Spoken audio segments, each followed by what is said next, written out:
Naramamani, meyendie itukulu la para, bamububwebe, baba songena, abamuve weyo, rekonomitwako yo, lukabongo mukwanya tata,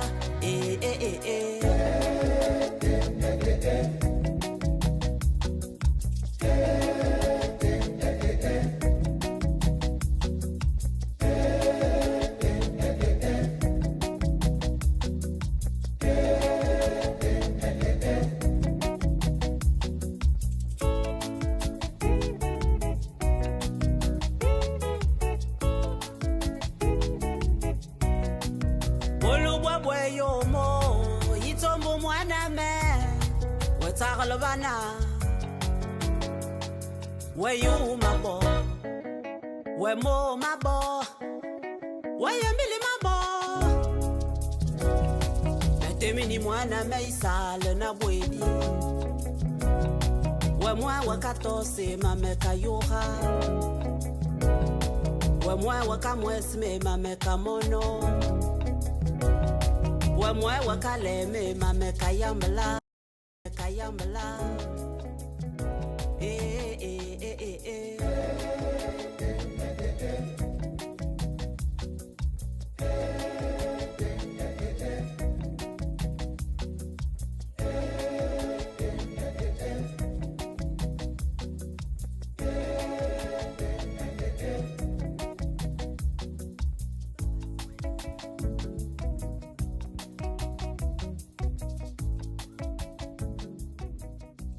Ok.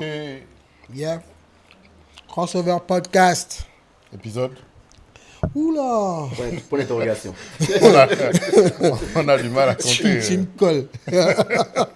On a tellement tourné ces derniers temps. Je ne sais même plus à quel épisode nous sommes. C'est en mode shuffle ou bien en mode hors croissant ou bien... Ouais, en même temps, il y a des épisodes qu'on tourne avant et après, et ceux qu'on a tourné après passent avant ce qu'on a tourné avant. Donc tu comprends que j'aurais du mal à dire... C'est l'upload qui va déterminer épisode, numéro. Voilà. C'est mieux comme ça. Okay. Alors les gars, salut. Ça va. Louman. Ouais, tranquille. Ça va? Tu es un beau gosse. On voit tel Père Noël. BCBG. Faut bien, hein? On ressent une éminente personnalité. Yes. Donc c'est normal que je sois affublé pour la Ok, monsieur Louman Nakamayon. Vous-même, vous savez, Louman Nakamayon, a.k.a. Sa Majesté Toutankhamon, je suis sorti de mon sarcophage. Yes. WNA. Toujours présent. Avec le croco. Toujours, Croco, il ne peut pas rater l'occasion. Oui. Quel que soit le numéro d'épisode, il est toujours parmi nous. Donc voilà. C'est ça. Tu as aimé le CD qu'on t'a envoyé? J'ai adoré le CD qu'on m'a envoyé. Il a vraiment percé le mystère. Pourquoi j'aime Wayne Wonder. Ouais. Vraiment. En fait, il a seulement lu mon profil. Il a dit que non, toi, cet album-là, c'est pour toi. Et il avait totalement raison. Moi, ce que j'ai retenu, c'était à cause de la chemise rose, en fait. C'est tout ce que j'ai retenu. Tu as eu le CD là, à cause de la chemise rose. Donc, tu fais des commentaires là, machin. C'est à cause de la chemise rose. Ton mois est fini, là. Ton mois en rose. Ouais, c'est fini. J'ai respecté un 31 jours. Là, tu n'as pas respecté le mois de... En bleu. Le mois en bleu. En principe, le mois en bleu, c'est les femmes qui doivent nous supporter. De la même manière que moi, je supportais la jambe féminine. Oui. Non, c'est les femmes qui doivent supporter la jambe masculine. Tu n'as pas tort. En tout cas, je vois dehors là plein de femmes en bleu. Ouais. Donc t'inquiète, hein, elles nous soutiennent. Là, tu nous as soutenus aussi d'une certaine manière, puisque je vois qu'elle a du bleu, donc c'est une bonne chose. On ne va pas oublier de te présenter aussi. Hein. Franck Arnaud, c'est moi. Présente-moi si tu veux.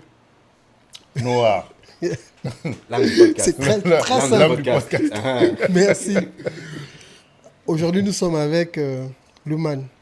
Tu vas nous dire avec qui nous sommes, parce que toi, tu es très fort pour ça. Écoutez, c'est une grande artiste. Beaucoup de Gabonais connaissent ses chansons depuis plus de 10 ans déjà, mais ne savent pas qui elle est. À chaque fois qu'on dit Titane Zebi, pour ne pas la citer, les gens demandent c'est qui Titane Zebi? C'est qui Titane Zebi? C'est elle, Titane Zebi. Donc c'est 20 ans de carrière. Presque. Oh, mon Dieu. Ça va vite, hein. Voilà. beaucoup d'albums, beaucoup de projets hors voilà, et une passion pour son pays. Voilà. Oui. Donc on va en débattre. Avec plaisir. Titan Zebi, bienvenue chez toi. Merci beaucoup de m'accueillir chez moi d'une aussi belle manière. Merci infiniment. Je suis ravie d'être là. Le plaisir est pour nous. Ben, on va enchaîner. Ben ouais. Donc on va dans le vif du sujet. Allons-y. Titan Zebi, Oui.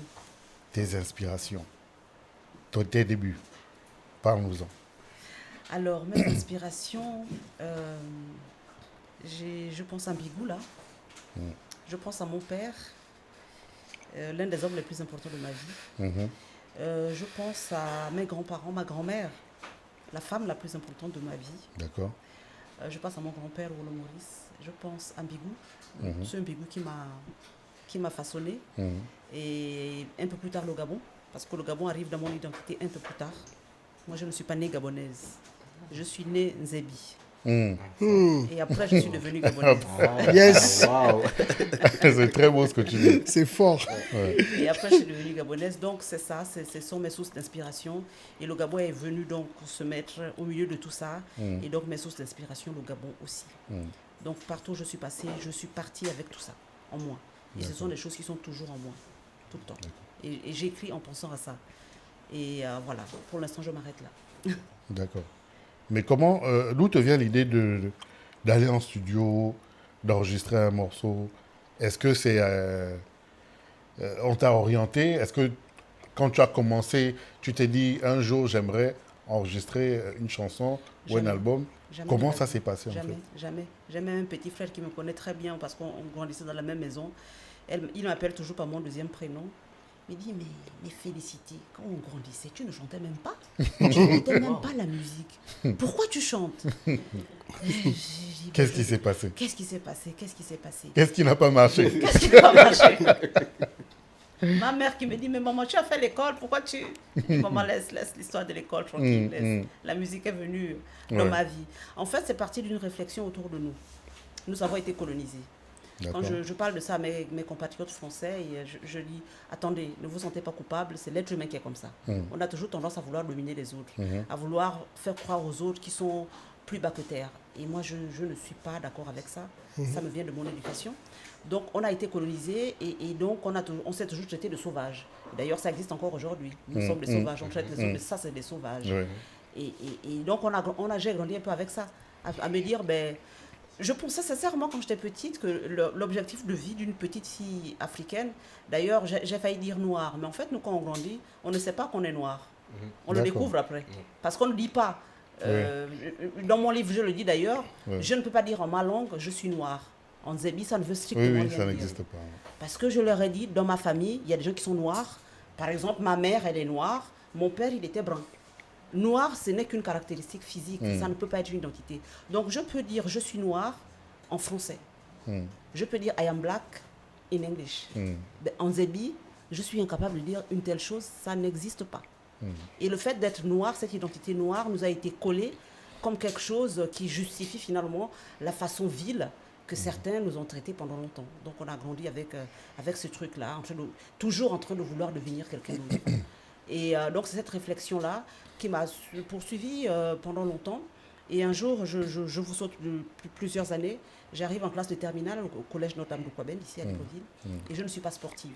Et tous ceux qui ont fait l'école à une certaine période de nos vies, je ne parle pas des plus jeunes, mais les anciens, savent que quand on ne faisait pas le sport, il y avait une autre épreuve pratique qui devait être présentée. Donc, c'était la couture ou la musique. En classe de 3e, j'ai eu la couture. C'était au lycée d'État de Yem. D'accord. Et je savais déjà que pour le BEPC, j'avais eu la couture. Et j'avais une professeure de couture. Et j'avais des leçons à étudier. Et moi, je suis paresseuse. Je n'aime pas étudier les leçons.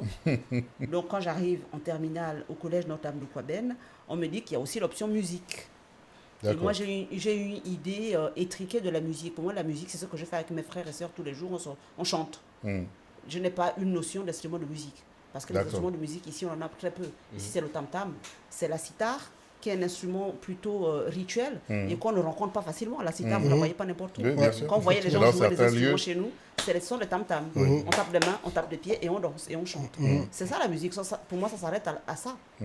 Donc, et je me suis dit, ben, c'était ça, puisque moi je joue avec mes frères et sœurs, donc je pourrais aller au bac et chanter. Je vais chanter, je sais pas quoi. Donc j'étais contente, je vais faire la musique. Parce que c'est ma paresse qui m'a poussée à ça. Et quelques minutes après, ce choix de musique que je fais par paresse, Madame Françoise Ralougou, que beaucoup de Gabonais connaissent, parce qu'elle a été la directrice du Collège Notre-Dame de Kouaben, je crois que c'est devenu lycée aujourd'hui. À notre époque, c'était Collège Notre-Dame de Kouaben. Et notre directrice, c'était Madame Françoise Ralougou. Et qui nous dit, ben, pour ceux qui ont choisi musique, votre professeur de musique arrive tel jour. Et là, je fais... Professeur de musique. Encore des leçons. Donc, je ne sais pas si ça vous arrive. Moi, il m'arrive de faire de construire des réflexions en quelques secondes. Je ne sais pas pourquoi. Donc, en moins d'une minute, je peux vous faire un débat. En moins d'une minute, ça fait... Donc, je passe de professeur de musique, ça sert à quoi? Mais moi, je ne veux pas étudier les leçons. Et puis, finalement, je vais y aller parce que je veux savoir ce que fait un professeur de musique. Parce que je suis curieuse de nature. Donc, je me maintiens dans le groupe. Finalement, je ne dis pas à Madame Radgou que je vais changer d'avis. Je me mettais tout ça en moins d'une minute. Je dis, OK, d'accord, je vais aller voir cette curiosité parce que pour moi, c'est une... L'objectif avait changé. Oui. Je suis allée au cours de musique pour voir ce qu'on pouvait enseigner. On enseigne quoi en musique? C'est pour ça que je suis partie. Donc, je rencontre M. Yves-Henri Mbendon, mon professeur de musique donc au Collège Notre-Dame de Kouaben. Et je vois une partition. En fait, il me sort un truc que je voyais dans les missels de mon père. Les partitions, vous savez, dans les livres la musique est écrite. Nous, on voyait ça quand on était enfant, on ne savait pas ce que c'était. Les do, les mi, fa, sol. Et donc là, il me dit que ça s'appelle une partition. C'est là où j'entends ce nom pour la première fois. D'accord. Il sort un truc qui s'appelle un diapason. Je vois ça là pour la première fois au Collège Notre-Dame de Kouaben. Et il nous met des clés de sol, des clés de fa. Et donc, je regarde ça vraiment comme si j'étais arrivée sur Mars, quoi. Je découvre un truc totalement nouveau. Donc, on a des séances de... Ouais, totalement lunaire. Et pendant ce cours de musique, M. Yves-Henri Mbendon a la très bonne idée, parce qu'on commence avec des chants, puisqu'on est un collège catholique, on chante des chants religieux. Donc, le chant grégorien, les trucs, dans les langues des autres. En latin. Donc un jour, il a la bonne idée de nous faire chanter une chanson du Gabon, en langue fan, parce que M. Yves-Henri Mbendon est fan, donc on chante une chanson en fan. Et là, il nous l'a fait chanter à plusieurs voix. Mais nous, quand on chante dans nos villages, les voix se mettent naturellement. Mais cette polyphonie-là, je n'avais pas l'habitude de ça. Ça ressemblait vraiment à la polyphonie qu'on faisait sur les voix de musique occidentale, quoi. Et là, j'ai encore cette espèce de truc qui se passe dans ma tête. En quelques secondes, j'ai une réflexion. Je me remémore, les Noirs c'est des sauvages, leur culture ne sert à rien, il vaut mieux faire... J'ai dit, pourquoi est-ce qu'on nous a appris ce genre de truc, puisque avec notre musique, mais on peut passer à la radio, on peut aller conquérir le monde aussi, notre musique peut tout à fait être à côté de la musique de toutes les grandes salles qu'on entend. Et je vous dis ça, je ne suis pas forcément une mélomane, j'entends la musique à la télé, à la radio, mais je vois les gens venus d'ailleurs, quoi. Et là, il y a ce truc qui se fait. J'ai dit, mais pourquoi est-ce que... Enfin, dans ma tête, quoi, je me parle à moi toute seule. J'ai dit, mais pourquoi est-ce qu'on nous fait croire que nos cultures ne sont pas bonnes, que nos musiques ne valent rien, que nous sommes obligés de nous égayer avec les musiques des autres et pas celles de nos villages. À partir de maintenant, je fais la musique parce que je veux sur un coup de tête. Sur un coup de tête. Parce que je veux que les gens arrêtent. En fait, c'était une démarche totalement altruiste d'abord, déjà égoïste aussi d'abord pour moi-même, pour me guérir de certains complexes, et puis altruiste parce que je me disais, je veux contribuer à ce qu'un enfant de n'importe quel village du Gabon ne grandisse plus jamais en pensant que lorsqu'il parle sa langue, c'est un sauvage. Lorsqu'il fait la musique de chez lui, c'est un sauvage. Lorsqu'il entend du tam-tam, il doit avoir honte de ça. Il n'a pas à avoir honte de ça, donc je vais faire la musique pour ça. Un coup de gueule. Voilà, c'est comme ça que ça commence. C'est comme ça que je fais la musique. Donc moi, en grandissant, je n'ai jamais... Je ne suis pas quelqu'un qui cherche la lumière. Et d'ailleurs, aujourd'hui, quand les gens me disent Titan Zebi, c'est qui et tout, j'ai dit oui, mais ça, c'est ma personnalité. Moi, quand j'arrive quelque part, j'ai toujours tendance, je vais aller derrière, quoi, tu vois. Je ne vais pas chercher à m'imposer, je ne vais pas chercher... Moi, je n'arrive pas quelque part en me disant... Regardez-moi, quoi. C'est pas du tout, c'était pas du tout la démarche, c'était pas du tout devenir une star, c'était pas du tout ça la démarche. C'était vraiment faire connaître quelque chose, guérir de nos complexes, me guérir moi et guérir les autres, dire à quelqu'un quelque part, tu vois ça, ce que tu es, c'est important. Tu n'as pas à avoir honte de qui tu es, n'aie jamais. N'accepte pas que quelqu'un, je ne sais pas qui, même un roi, une reine, Jésus-Christ, Mohamed, va descendre de son trône de gloire, venir te dire que tu es nul. Dis à Jésus-Christ que c'est pas vrai, je ne suis pas d'accord avec toi. Il faut avoir cette force-là. D'accord. De dire n'importe qui, en fait, on te met à voir n'importe qui te dit que tu es nul. Regarde n'importe qui. Dis à n'importe qui avec tout le respect que je dois à votre magnificence, votre grandeur, ce que vous dites là est faux. Et je ne veux pas faire rentrer ça dans ma tête. Donc on sent que tout de suite, tu es parti sur un combat en fait. Oui. Ce n'est pas tant la mélodie qui t'a porté, c'est plutôt un combat. Le besoin d'affirmer ton africanité et puis les musiques du terroir. Oui. Et le besoin d'affirmer, alors, c'est un beau terme, mais en général, ce terme charrie beaucoup de choses. Quand on s'affirme, parce que les autres ont voulu s'affirmer, et je m'affirme sans aucune volonté de dominer. D'accord. Juste prendre ta place. Juste exister au milieu des autres. Okay. Juste dire aux autres qu'on peut vivre en bonne intelligence. Ne pas devenir la meilleure. Non, pas du tout. Je ne suis pas dans ce truc-là. Je ne cherche pas à devenir la meilleure. Le porte-flambeau, par exemple, de la musique non, pas du tout. Pas du tout. C'est pas du tout mon objet. Et ça ne me ressemble pas. Je ne suis pas comme ça naturellement. Okay. C'est juste pour... Si j'ai un combat, si je dois dominer quelque chose, c'est vraiment dire, comme je vous disais, n'importe qui descend de, je sais pas, du ciel, de Mars, me dire que je suis inférieur. Là, je vais rentrer en mode combat et je vais te dire que ça ne va pas passer avec moi. Et là, s'il faut que je te domine, je vais d'abord bien te dominer. Et puis après, on va apprendre à vivre ensemble. Mais il n'est même pas question par question. Donc l'affirmation, c'est ça. C'est pas affirmer mon identité. L'objectif n'est pas de rabaisser l'identité de quelqu'un d'autre. C'est-à-dire que si je peux, c'est genre faire briller une certaine lumière en moi et dire à l'autre, tu vois, toi aussi, tu as la même lumière. Tu peux la faire briller. Et voilà. Quand tu t'es lancé, tu avais déjà une ambition de t'imposer de manière internationale ou c'était encore sur le plan vraiment national que tu as affirmé, montré que la musique traditionnelle avait sa place dans la culture? Alors, il y a un problème avec la langue française, c'est qu'il y a des mots qui ne sont qu'au masculin. D'accord. Comme lesquels? Le mot artisan, par exemple. On dit un artisan. Oui. Et en Occident, les femmes ont eu la bonne idée de se battre pour féminiser certaines choses. Artisan, parce que la langue française est égoïste par rapport à certaines choses. Donc, et moi, je me dis, quand je me regarde, je suis comme un artisan, mais j'ai bien envie de dire une artisane. Je ne sais pas si ça se dit. Ça se dit, mais c'est vrai que ça a plus une connotation rurale qu'autre chose. Moi, je me sens artisane. J'essaye de polir quelque chose. Et c'est exactement comme l'art. Parce que la finalité de l'art, c'est l'art. Ok?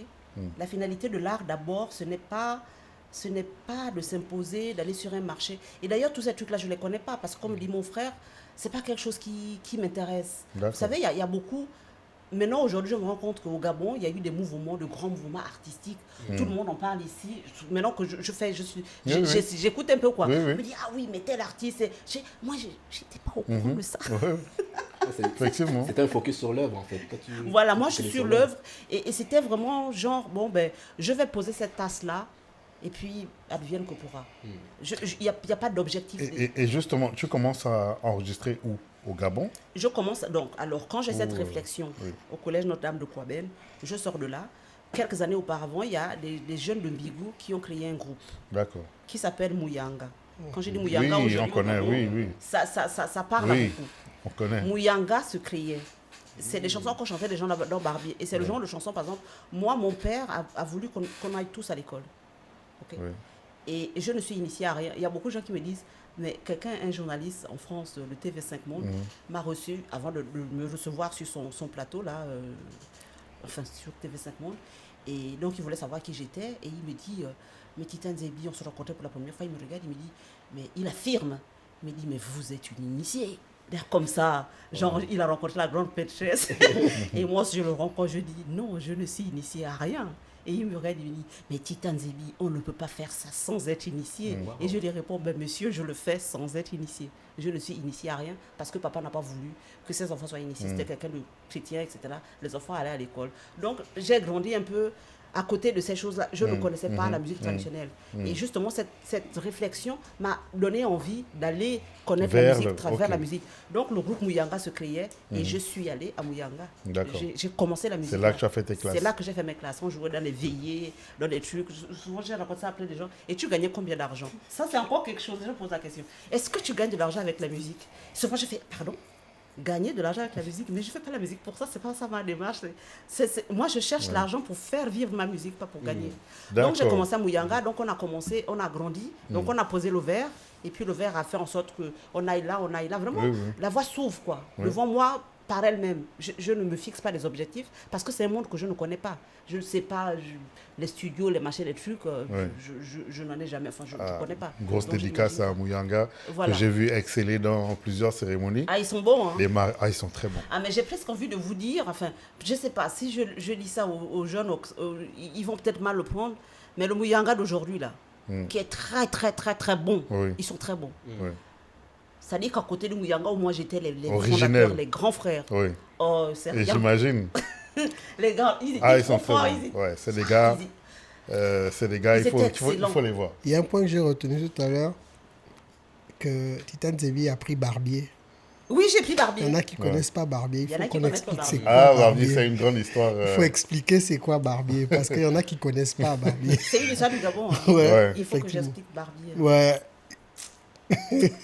J'adore ce podcast. Je vais rester ici. Je sais que c'est une grande histoire pour toi, pour ta famille. Voilà quelqu'un qui soulève Barbier. Je sais. Barbier.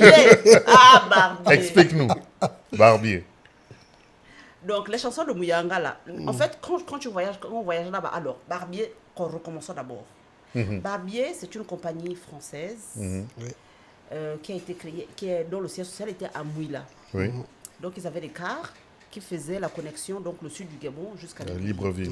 Donc, ça partait de Malinga, ça arrivait à Mbigou, et puis les Bambas, etc. On dormait à Mouila.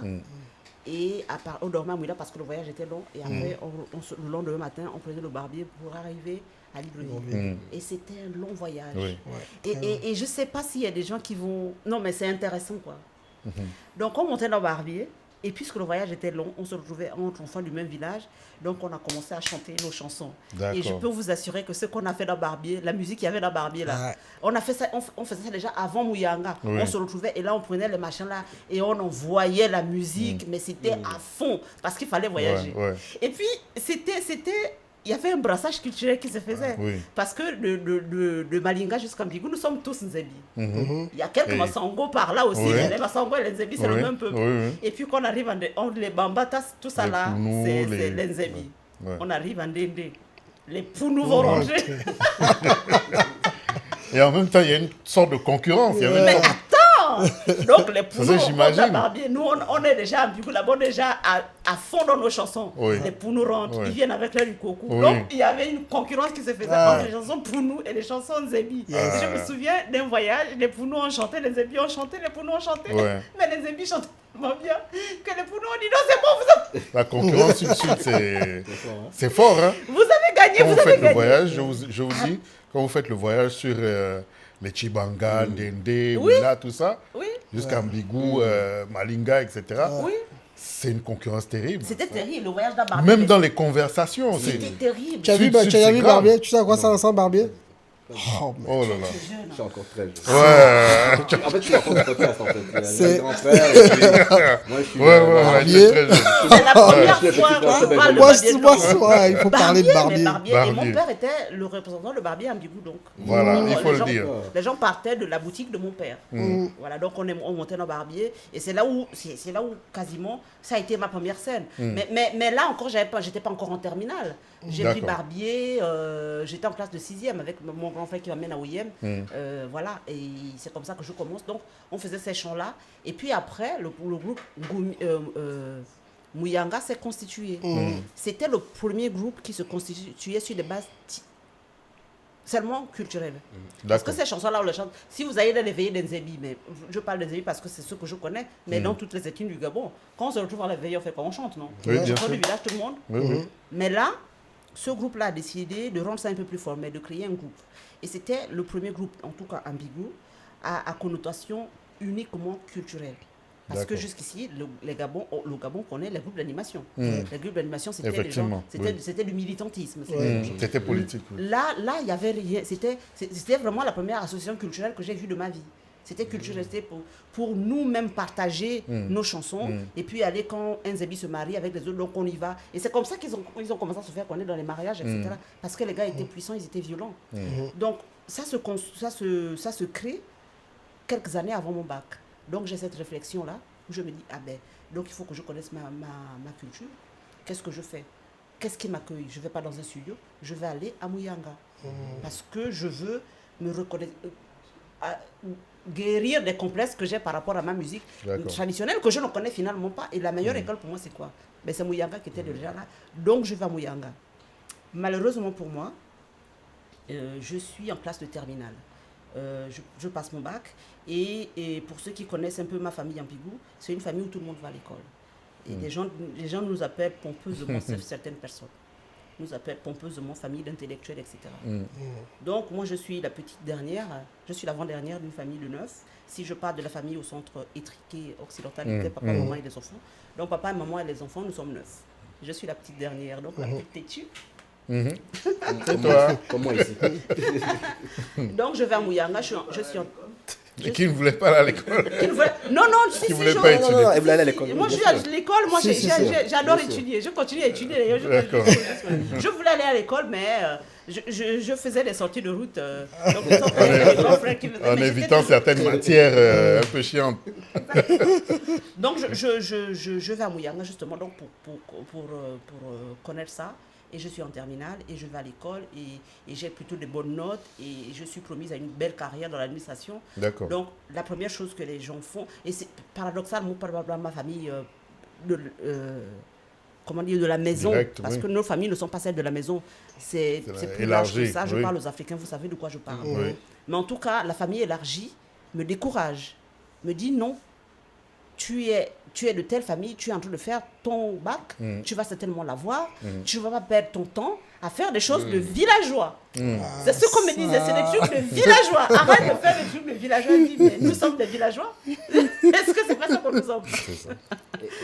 Et quand tu... Bon, avance rapide, quand tu traverses les frontières gabonaises, ta première scène à l'international, comment ça se passe? C'est-à-dire que tu es bien reçu, tu es... Déjà, comment tu en arrives même là?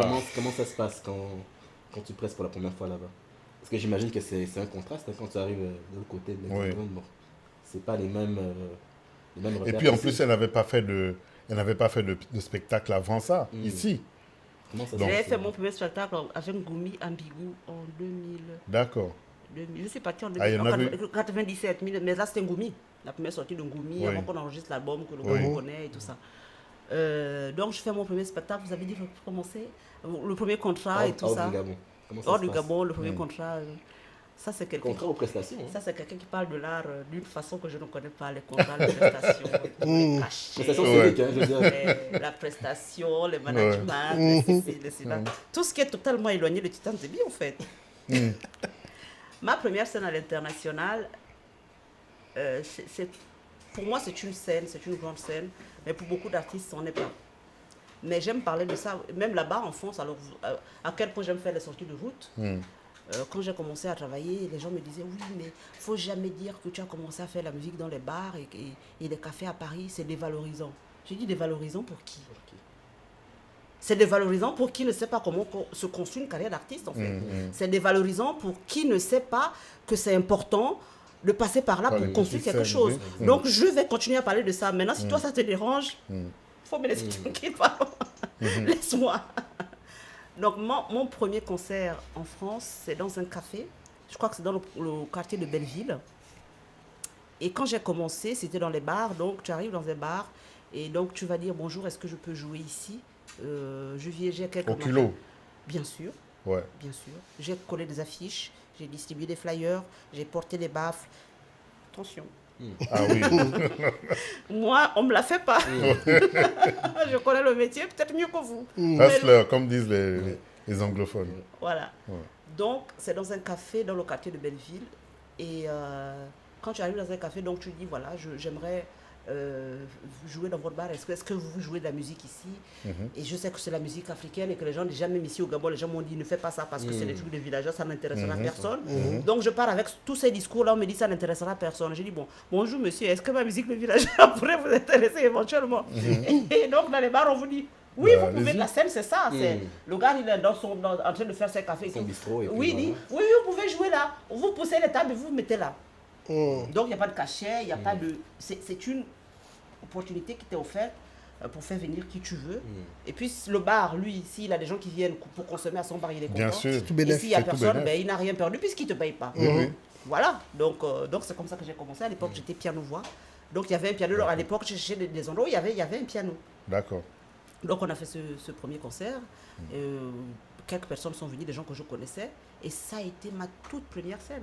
Et puis j'ai démarché, j'ai commencé à marcher dans les bars. Je sortais de mon boulot, j'étais encore étudiant, je sortais et j'allais dans tous les bars. Je disais bonjour, je m'appelle tel, est-ce que je peux jouer chez vous? On me disait. Une fois, j'ai même fait un concert piano-voix dans un endroit. Tous les musiciens parisiens, ceux qui ont vraiment fait le machin, ils connaissent tous chez Adèle.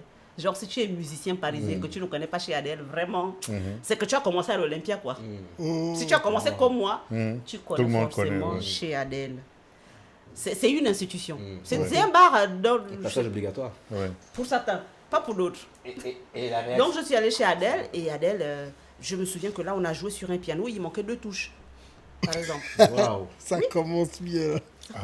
Comment tu as fait? Mais la réaction à l'époque, parce qu'aujourd'hui on a une espèce de regard anachronique où on se dit qu'à l'époque la musique africaine était acceptée comme aujourd'hui, on le voit aujourd'hui. Où il y avait les Burna Boy, mais à l'époque, la réaction que le public avait par rapport à la musique africaine. C'était apprécié ou bien c'était incompris ou bien comment ça se passait comment? J'aime beaucoup parler avec vous. Nous aussi. J'aime beaucoup parler avec vous.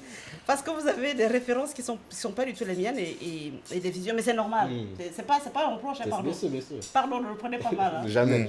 Je suis une grande sœur et une mère et un père, donc j'ai des réflexes de maman africaine, donc ne le prenez vraiment pas. C'est de l'amour. Et les gens qui viennent dans mes concerts, c'est les gens qui écoutent de la musique. Mon premier public, il est français. Quand je dis français, alors depuis que j'ai écrit mon livre, je n'aime plus dire les blancs et les noirs.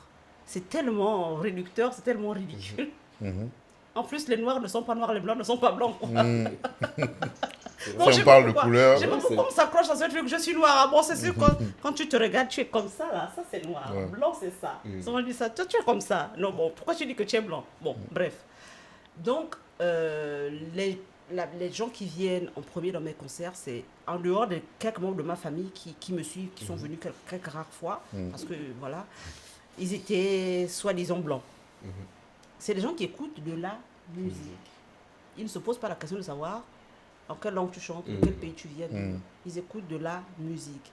Donc, si tu fais de la musique et que ça touche ces gens-là, eh bien, ils te suivent. Beaucoup d'artistes, aujourd'hui, quand ils voient diffusent ici, ils me voient sur des plateaux. Il y a des gens qui m'appellent. Ah ouais, mais je t'ai vu sur TV5 Monde, j'aimerais bien passer au JT Afrique de TV5 Monde. Est-ce que tu peux m'aider? Et je lui dis, mais je ne les connais pas en fait. Tu ne sais même pas comment on fait. Il dit, moi, je ne sais pas comment on fait. On t'a juste appelé. On t'a juste appelé, je suis partie. Donc, si tu veux savoir comment on fait, viens t'asseoir dans mon salon et puis je vais t'expliquer comment j'ai fait. Et puis peut-être que ça arrivera. Mais si tu me demandes à moi de te faire passer sur TV5 Monde, je suis désolée, je ne les connais pas. Je ne sais pas faire ça. Donc, ma médiatisation a commencé là. Donc, j'ai été jouer dans les cafés et les bars. Les gens ont apprécié. Donc, des soi-disant blancs ont apprécié. Et les coups de fil ont été donnés. Et je me suis retrouvée sur des plateaux télé, les radios, des machins, dans des playlists. Alors que je ne sais même pas que ça existe. Même le mot playlist, je l'ai su plus tard, quoi. On me dit, oh, tu es rentré dans telle playlist. Ok, qu'est-ce que c'est que ça? Playlist. Et voilà, donc c'est arrivé comme ça. Donc les gens, pour vraiment répondre à votre question, les gens qui écoutent ma musique, c'est les gens qui aiment la musique, tout simplement. Et les gens ont écouté ma musique en Inde, ont écouté ma musique en Suisse. Là, on rentre, en fait, on est un peu fatigué là, parce qu'on rentre d'une tournée en Allemagne. Le dernier concert a eu lieu à Chemnitz. Voilà, donc les gens, il y a encore des gens qui ont dansé à Chemnitz alors que Avant qu'on me dise que je devais jouer là-bas, je n'ai jamais entendu le nom de cette ville. C'est l'Allemagne de l'Est. Ouais. Et avant, cette ville-là s'appelait Karl-Marx-Ville. Ça s'appelait Karl Marx. Dans la ville, j'ai même fait des photos devant la statue de Karl Marx. Ouais. C'est incroyable, je suis ici, quoi. Donc voilà, donc ces questions-là ne se posent pas.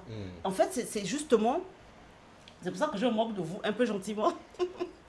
C'est dit que dans ce qu'on appelle l'industrie de la musique, que je suis j'allais parler de ça d'ailleurs. Et que je connais mal, ouais. En fait, bon, maintenant je comprends. C'est-à-dire que pour l'industrie de la musique, je pense, un artiste est un produit. Oui. Donc, pour vendre un produit, il faut que le produit corresponde à certaines normes. Classifiées. Oui. Et je comprends pourquoi. Parce que un label, je pense, que va savoir que si je produis tel artiste, etc., je dois le mettre dans telle playlist. Parce qu'il a des contacts. Contrairement à moi qui n'ai pas les contacts de TV100, eux, ils ont des contacts. Ils savent qu'il y a telle émission que je peux faire passer tel artiste. On peut programmer tel artiste dans tel festival. Je peux lui faire telle tournée. Mais pour faire telle chose, il faut que l'artiste soit comme ça. Si l'artiste est comme ça, on peut le placer là. Il faut vendre l'artiste. Il faut vendre l'artiste. Mais comme moi, je ne me suis pas constituée comme un produit et que ça. depuis petite fille, c'est ce qu'on constate en fait que voilà, je fais des sorties de plus dans une démarche artistique. Voilà, moi je suis l'artiste en fait.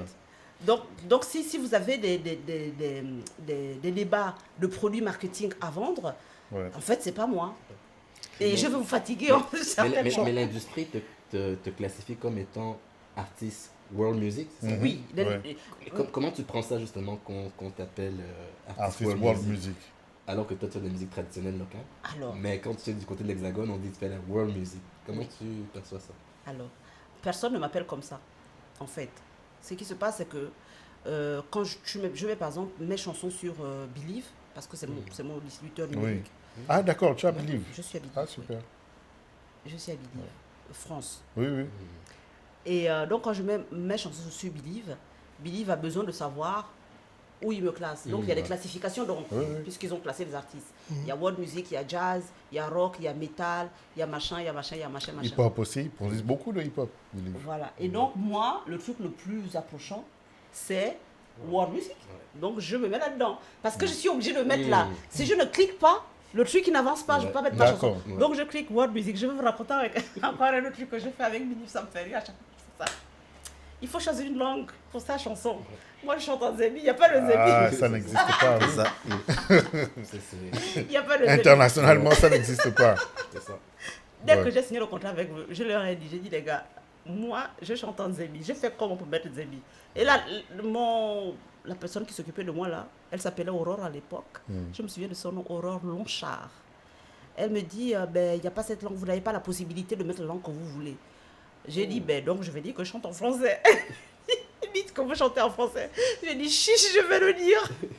Donc j'ai dit à Believe que je chante en français. Là, je viens de mettre, quand j'ai mis ça, j'ai mis la langue française, alors que je chante en Zébi. Ça n'existe pas. Enfin, c'est juste, il faut choisir une case, quoi. Donc je choisis une case. Donc peut-être qu'un jour, demain, dans 10 ans, on me dira, alors la chanteuse française qui chante en français, mais en fait, je ne chante pas en français. C'est juste que je n'ai pas eu le choix. J'ai envie de revenir sur un point. Oui. Qu'est-ce qui s'est passé chez Adèle? Qu'est-ce qui s'est passé chez Adèle? Qu'est-ce qui se passe toujours chez Adèle? Oui, qu'est-ce qui se passe là-bas? Adèle, j'espère que ce monsieur est encore vivant. Adèle, quand je l'ai rencontré, il était déjà d'un certain âge, donc il doit être bien vu. Il a un grand bar comme ça. Mais c'est pas le truc chic. Hein. Chez Adèle, c'est pas du tout chic. D'accord. C'est même poussiéreux. Et quand je dis ça, je ne suis pas en train de manquer de respect à Adèle ni quoi que ce soit. Je vous ai dit que c'était une institution. J'ai oublié le quartier, même moi me fait défaut, ça va me revenir. Et quand vous allez chez Adèle, vous trouvez ce monsieur, vous dites bonjour, je voudrais faire est-ce que je peux chanter chez vous, par exemple. Adèle a un agenda avec plein d'artistes marqués dessus. Il vous sort son agenda, en tout cas moi c'est comme ça s'est passé. Il a posé son agenda poussiéreux aussi, parce que ça fait longtemps qu'il est là. Il te pose son agenda et il te dit choisis ta date. Je suis pour la date qui est libre. Toi-même, tu ouvres. Et puis tu vois, là, il y a tel, et puis tu vois une date, et puis tu marques petite date. Et tu viens chanter chez Adèle. Et Adèle t'offre du thé. Adèle ne te paye pas. Adèle te dit, bah, si tu chantes, ben, tu feras passer le chapeau. S'il y a de l'argent dans ton chapeau, tu auras de l'argent. S'il n'y a pas d'argent... En fait, il ne parle même pas beaucoup, parce que je pense que ce monsieur n'est pas français. Donc, il doit être, je ne sais pas d'où il est. Donc, déjà, il ne parle pas beaucoup, et je pense qu'il n'est pas français. Donc, il n'est pas dans le langage, quoi. Il dit, bonjour, vous voulez jouer? Ok, voilà votre agenda, vous choisissez votre date. Tu choisis ta date, tu as choisi, ok, c'est quel jour, tel jour. Ok, très bien, à bientôt. Voilà. Et je me souviens que ce jour-là, quand j'ai joué chez Adèle, de ce concert particulièrement, il y avait moins de 5 personnes dans la salle. Moins de 5 personnes? Moins de 5 personnes dans la salle. Ça forge aussi le mental aussi. Ah, ça. Moi, j'ai fait des concerts où il y avait moins de 10 personnes dans la salle, où il y avait... je suis passée d'un extrême à l'autre. J'ai joué devant 2 personnes. Et mes musiciens vous le diront. Moi, avant de monter sur scène, je dis toujours à mes musiciens, s'il y a une personne... S'il n'y a qu'une seule personne à ce concert, on fait ce concert correctement. Et la chance que j'ai, et c'est pour ça que je viens avec cette équipe de musiciens ici, c'est qu'ils sont dans cet état d'esprit-là aussi. Moi, je joue avec des gens qui ont des magnifiques carrières. C'est des très, très grands musiciens qui ont joué avec... Ils pourraient faire le malin. Franchement, ils pourraient. Ils pourraient ne même pas me parler. Mais bon... Si vous ne me parlez pas, j'irai vous chercher. Mais on est dans cet état d'esprit-là. Et, et souvent, quand je travaille avec les gens, je prends le temps de leur expliquer ma démarche, pourquoi je fais ça, qu'est-ce que je cherche, qu'est-ce que je ne recherche pas. Et quand les musiciens viennent chez moi, je leur dis, je ne suis pas une star et je ne cherche pas les stars. Donc, si vous savez que vous êtes un musicien star, restons amis, retournez chez vous, ne restez pas chez moi, parce que vous allez vous ennuyer peut-être. Je ne travaille pas avec les stars. Et je dis toujours à mes musiciens, je ne veux pas qu'il y ait des combats de coq ici. Il n'y a pas d'ego surdimensionné chez moi. Donc, si vous ne savez pas respecter le travail des autres, si vous savez jouer en disant, moi je suis le meilleur guitariste, et que tu ne sais pas faire attention au bassiste qui est à côté de toi, tu ne sais pas l'aider quand il a besoin de toi, parce que tu as tellement envie qu'on te voit toi, tu n'as rien à faire avec moi. Parce que moi, je ne suis pas... J'ai eu des musiciens qui m'ont dit, oui, mais tu n'es pas suffisamment patronne. Je dis, mais je ne suis pas une patronne. Notre patron à vous et à moi, c'est la musique. C'est pas moi. Moi, je crée des conditions. Je vais chez Adèle. Je vous dis que je peux vous payer 10 €. Si tu les prends, tu les prends. À partir du moment où on fait la musique, le patron, c'est la musique. Ce n'est ni toi, ni moi, ni ton ego, ni mon ego, ni qui tu es, ni ta carrière, ni ceci, ni cela. Ça là. Oublie, faut jeter. En tout cas, quand on travaille avec moi, c'est ça. C'est dans cet état d'esprit. Et c'est ça qui se passait chez Adèle. Et c'est pour ça que je signalais que le bar d'Adèle est poussiéreux. C'est pas un manque de respect. C'est là où beaucoup de personnes sont passées, y compris moi. Et j'en garde un souvenir vraiment extraordinaire. Et pour continuer dans ce jeu, une fois j'ai fait un concert à Compiègne. Je parle de Compiègne. Vas-y, parle-nous de Compiègne. La doc. Il y avait quoi à Compiègne? Parce que de fil en aiguille, comme ça, tu parles de bar jusqu'à des salles et tout. J'ai fait un concert à Compiègne. Et c'était un beau théâtre. Moi, je produis tous mes concerts. Je sais ce qu'il faut faire pour produire un concert. Et maintenant, aujourd'hui, avec mon expérience, quand je rencontre des jeunes artistes, je leur dis, viens t'asseoir chez moi, je vais te faire gagner 4 ans dans ton évolution. Parce que je vais t'éviter tout ce que j'ai fait parce que je ne connaissais pas. Ça, c'est pas la peine. Si tu veux commencer directement là, voilà ce que tu dois faire, voilà ce que tu dois faire, voilà ce que tu dois faire. Et je n'aime pas citer les contemporains, mais il y a certains contemporains aujourd'hui qui sont en train de faire des tournées. Et tout, j'ai dit, toi, tu as de la chance. Hein? Tu peux citer quand même. Non, je ne cite pas les contemporains. Ces contemporains-là, je ne les cite pas eux-mêmes. Je laisse.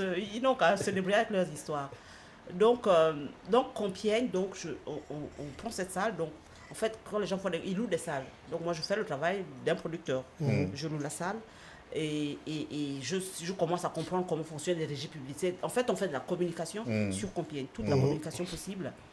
Et on va à Compiègne. Et à Compiègne, on a sur une salle c'était un concert de 100 places. On a moins de 10 personnes. Wow. Oui. En fait, vous faites waouh. La vérité, c'est que les artistes là qui vous font faire des waouh, ils sont passés par là. Mais ils passent encore par là, mais sauf qu'ils ne vous le disent pas. Vous ne le savez pas. C'est clair. Moi, je le dis. Et je mets toujours un point d'honneur à dire ça. On a besoin de parce que j'ai pas besoin qu'un jeune artiste qui me regarde se content de me voir ici à podcast, de dire elle à podcast. Qu'il rêve et en qu'il se rêve, disant, il rêve. du jour au lendemain, je peux aussi devenir... Je peux aussi devenir et je ne veux faire que ça. Ouais. Je veux dire à cet artiste qu'avant d'arriver à podcast, ben, tu peux faire des Compiègnes où tu perds de l'argent. J'ai perdu de l'argent sur Compiègne. Mais ce n'est pas le seul concert où j'ai perdu de l'argent. C'est-à-dire quand tu perds de l'argent sur un concert, c'est 1 000 euros, 2 000 euros. Parce que moi, les gens qui travaillent, quand j'emploie des gens, je les paye. Oui. Toujours. Oui. C'est-à-dire que si je vous dis, vous allez travailler avec moi, je dis toujours aux gens, ne vous inquiétez pas pour des questions d'argent. Ça va être réglé. Ça va même être réglé avant que tu ne commences à faire ton travail. Et il y a même un musicien qui me dit, la grande conge avec toi. Toi, tu ne dois pas, c'est lui qui te demande. Il dit, oui, parce que moi, je t'ai déjà payé, maintenant tu joues. Ouais. Il est obligé de jouer. Il est obligé de jouer. Donc, Compiègne a été un échec en termes d'affluence. Mais un échec cuisant, puisque j'ai perdu de l'argent. Et vous me regardez, vous dites, mais pourquoi ils disent avec tellement de... Mais parce que c'est la vie d'un artiste. Mais pour moi, ça a été un magnifique concert. J'ai chanté et puis j'avais pas mes musiciens solides. Mon guitariste n'a pas pu. Donc j'ai dû prendre un guitariste à la dernière minute. J'avais un bassiste qui n'était pas là pour très très longtemps, qui avait fait quelques concerts avec moi.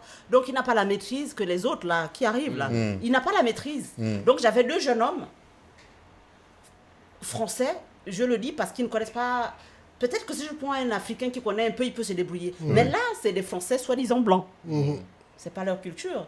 Donc j'étais là sur scène à essayer de driver. Ça aussi, je sais faire maintenant, c'est l'expérience. Donc tu as 2 musiciens qui ne connaissent pas, tu dois les driver, quoi. Tu dois t'occuper des moins de 10 personnes qui sont en face de toi et tu dois driver leur les dire deux. Comment jouer, etc. Donc on a fait le concert. On a fait, je l'ai dit, il n'y aura pas grand monde aujourd'hui. Et souvent, quand il n'y a pas grand monde, je dis aux musiciens, il n'y aura pas grand monde aujourd'hui. Mais on fait le concert. Et on le fait bien. Donc je fais le concert et on joue et on joue. Et je suis comme quelqu'un qui connaît ma musique me dit mais non, tu te rends compte des musiciens que tu as là, tu avais 2 jeunes. Je dis mais c'est normal, ces 2 jeunes hommes, ils vont répéter quoi 2 fois. Ils peuvent pas. Mais la prestation était bonne. La prestation était bonne. Et on a fini, j'ai dit au revoir. Et puis normalement je quitte la scène, je dois quitter la scène. Et là en général, il y a une connexion qui se fait avec le public, tu vois. Et là je vois que les gens ne veulent pas partir. Non. Ils sont assis, ils ne veulent pas rentrer. Ils viennent de suivre un concert de plus d'1 heure, ils sont moins de 10, mais ils ne veulent pas rentrer chez eux. Et je leur ai dit, vous voulez que je vous chante une chanson? Oui. Oh. Et là, je vais m'asseoir sur le bord de la scène, et je m'assieds, et j'entonne Bolango, la chanson que vous avez dit, a cappella, et je chante avec le public. Magnifique. Merci. Et je dis au gérant de mon label, c'était mon plus beau concert. Et lui, il m'a dit, mais non, tu as vu les conditions, il n'y avait pas grand monde. Et puis ça a été une plage. J'ai dit, oui, tout ça c'est bien. Mais est-ce que tu as vu ce qui s'est passé? Il y avait l'émotion. Oui, c'était authentique. Voilà. Tout à l'heure, en off, tu disais que tu n'écoutes pas trop la musique en général. Mais j'aimerais que tu nous partages un peu comment tu as vu l'évolution de la world music il y a 15 ans quand ça a commencé. Et quand tu observes aujourd'hui, l'espèce de dominance qui commence un peu à s'installer sur la musique. C'est-à-dire que les artistes qui sont dans ce genre-là commencent à avoir un peu plus de reconnaissance que ce qu'ils avaient avant. Comment tu perçois ça, justement, cette transition d'appréciation? Alors, dans le genre que je fais, souvent quand on me demande ce que tu fais, ça ressemble à quoi? À peu près. Parce que les gens ont besoin à peu près de trouver des liens de parenté. J'ai dit, mais ça ressemble à peu près à ce que fait Myriam Makeba, à peu près à ce que fait Pierre Claver Akenege, pour vous le dire très très vite, à peu près à ce que font les Touré Kunda. Pardon? Salignolo. Salignolo, exactement. Merci. Oh là là, quel bel artiste. Oui. Magnifique artiste, ce que fait Salignolo. Et ces artistes existent déjà depuis longtemps et ça ils continuent. Souvent, quand je dis aux gens aujourd'hui que j'ai fait des duos avec des frères Touré Kunda, et alors ceux qui écoutent le reggae, ils connaissent le Luciano, ils disent yes. Mais quand j'ai dit Touré Kunda, je suis là, je dis, vous ne connaissez pas les frères Touré Kunda? Non, c'est qui? Et puis là, je chante. Emma. C'est les précurseurs aussi, ces gars. Ouais. Vous connaissez cette chanson? Si, je connais. Fatouyo, si Fatou. Ah, c'est ça. Les frères Touré Kunda, je pense que c'est le premier groupe africain à avoir fait tous les trucs qui font rêver certains, pas moi. Les trucs de 100 000 personnes, tout ça. Ouais. Les guichets fermés. Oui. Les guichets fermés. Et Ils ont fait de grandes salles, les festivals, etc. Solo, est-ce que tu confirmes? Yes. Ouais. Big up à Solo qui est derrière aussi. Parce que Solo, je réponds comme ça parce qu'en fait, il y a des gens qui ont une connaissance de ces choses-là que moi je n'ai pas. Lui, par exemple, il est plus jeune que moi. Il a une connaissance de la musique, une analyse de la musique que moi je n'ai pas. Parce que comment je perçois? Non, je n'ai pas parce que j'étais dans la tête dans le guidon.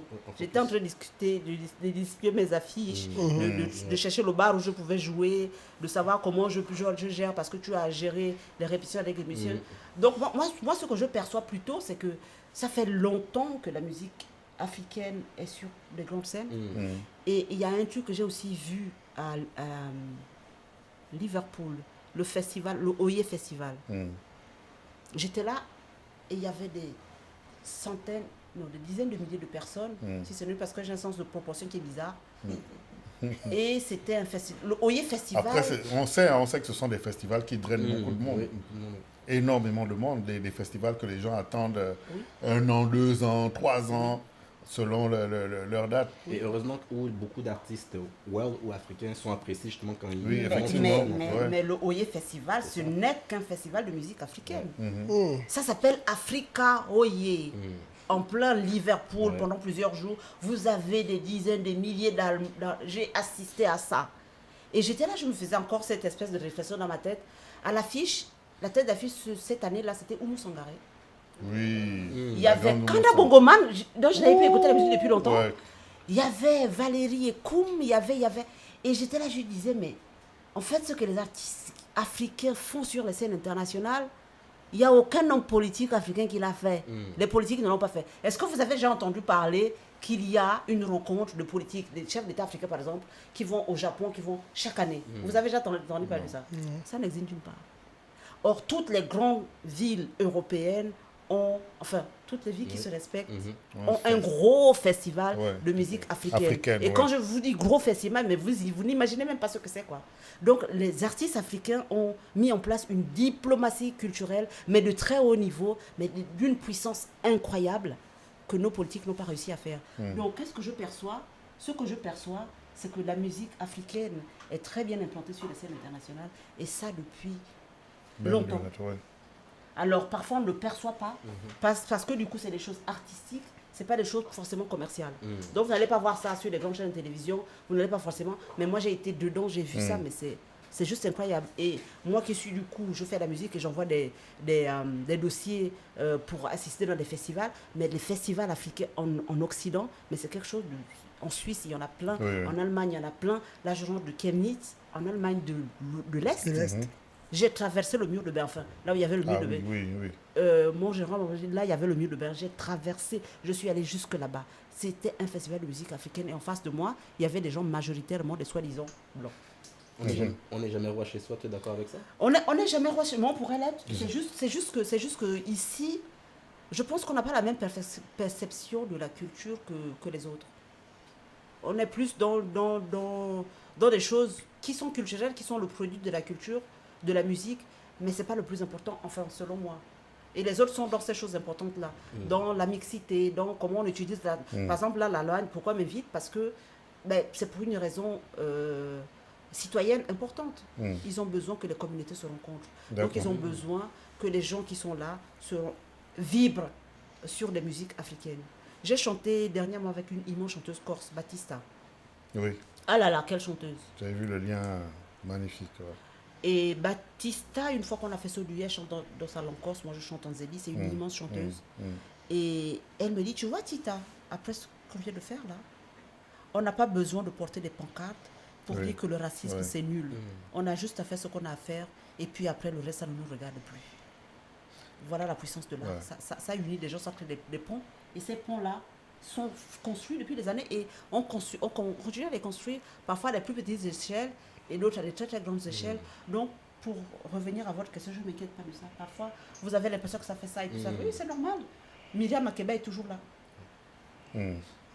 Elle est toujours là. Toujours. Elle ne va jamais disparaître. Il y aura toujours de Myriam Makeba là comme un poteau. Et ça, donc, j'ai joué en Inde. Et les Indiens, ils ne connaissent pas la musique africaine. D'accord. Peu. Donc, ils sont venus me voir. On avait fait un concert à l'Institut français de Calcutta. D'accord. Et moi qui fais des concerts, je me suis dit, bon, il y aura 15 personnes. Surtout qu'ici, ils ne me connaissent pas, il n'y aura personne. Je suis rentrée dans la salle, il y avait des gens, il y a 6 par terre. Il n'y avait plus de place. Ils sont venus, on a chanté. Oh, Chima Chima, avec les Indiens. Et ils sont venus chercher Et c'est là où je me suis rendu compte, c'est en Inde que j'ai compris l'importance pour des artistes très très connus d'avoir un service de sécurité. Parce qu'en fait, la foule est dangereuse. Ah oui. C'est pas méchant, hein. Oui. Ils ont tellement envie de vous embrasser, mais ils veulent tous vous embrasser. ouais. Et donc, moi, je suis toute Étouffé, petite, ouais. on va, et là, il y a des gens qui sont des belles femmes en soirée qui ont couru sur moi pour me faire des bisous, des machins, mais je suis petite, je vous en prie. Et quand je sors de scène, ils me disent, ben, la seule artiste africaine qu'ils connaissent, c'est Myriam Makeba. Ils ne connaissent pas la musique africaine. Et des années après, je suis revenue dans les instituts de technologie parce qu'il y a une enseignante qui veut travailler sur ça. Et il me dit, j'ai demandé, avant que vous n'arriviez, Titan Zebi, j'ai demandé à mes étudiants s'ils connaissaient la musique africaine.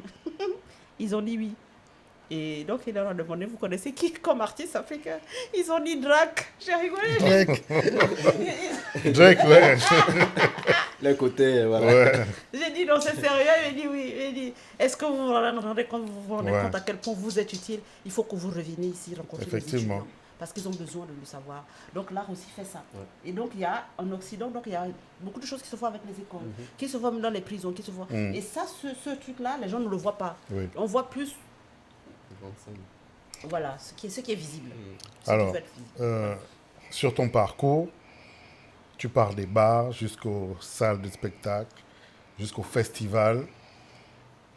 Et sans le vouloir, on en parle de 2000 jusqu'à 2010 à peu près, sans le vouloir, tu deviens célèbre au Gabon. Tu ne le sais pas.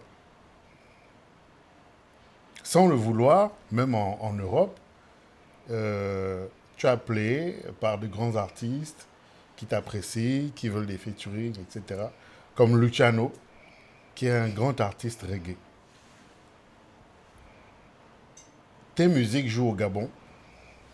Les gens ne savent pas qui est Titan Zebi, mais tout le monde fredonne les chansons. Ça passe à la télé, dans les campagnes. Je me souviens en 2009, par exemple, dans les meetings, les gens jouaient la musique. Tu ne savais même pas. Et donc, tu deviens célèbre au Gabon. Comment, lorsque tu apprends tout ça, comment tu perçois cette célébrité? Tu n'es pas une star, c'est vrai, mais tu es célèbre. Comment tu le perçois?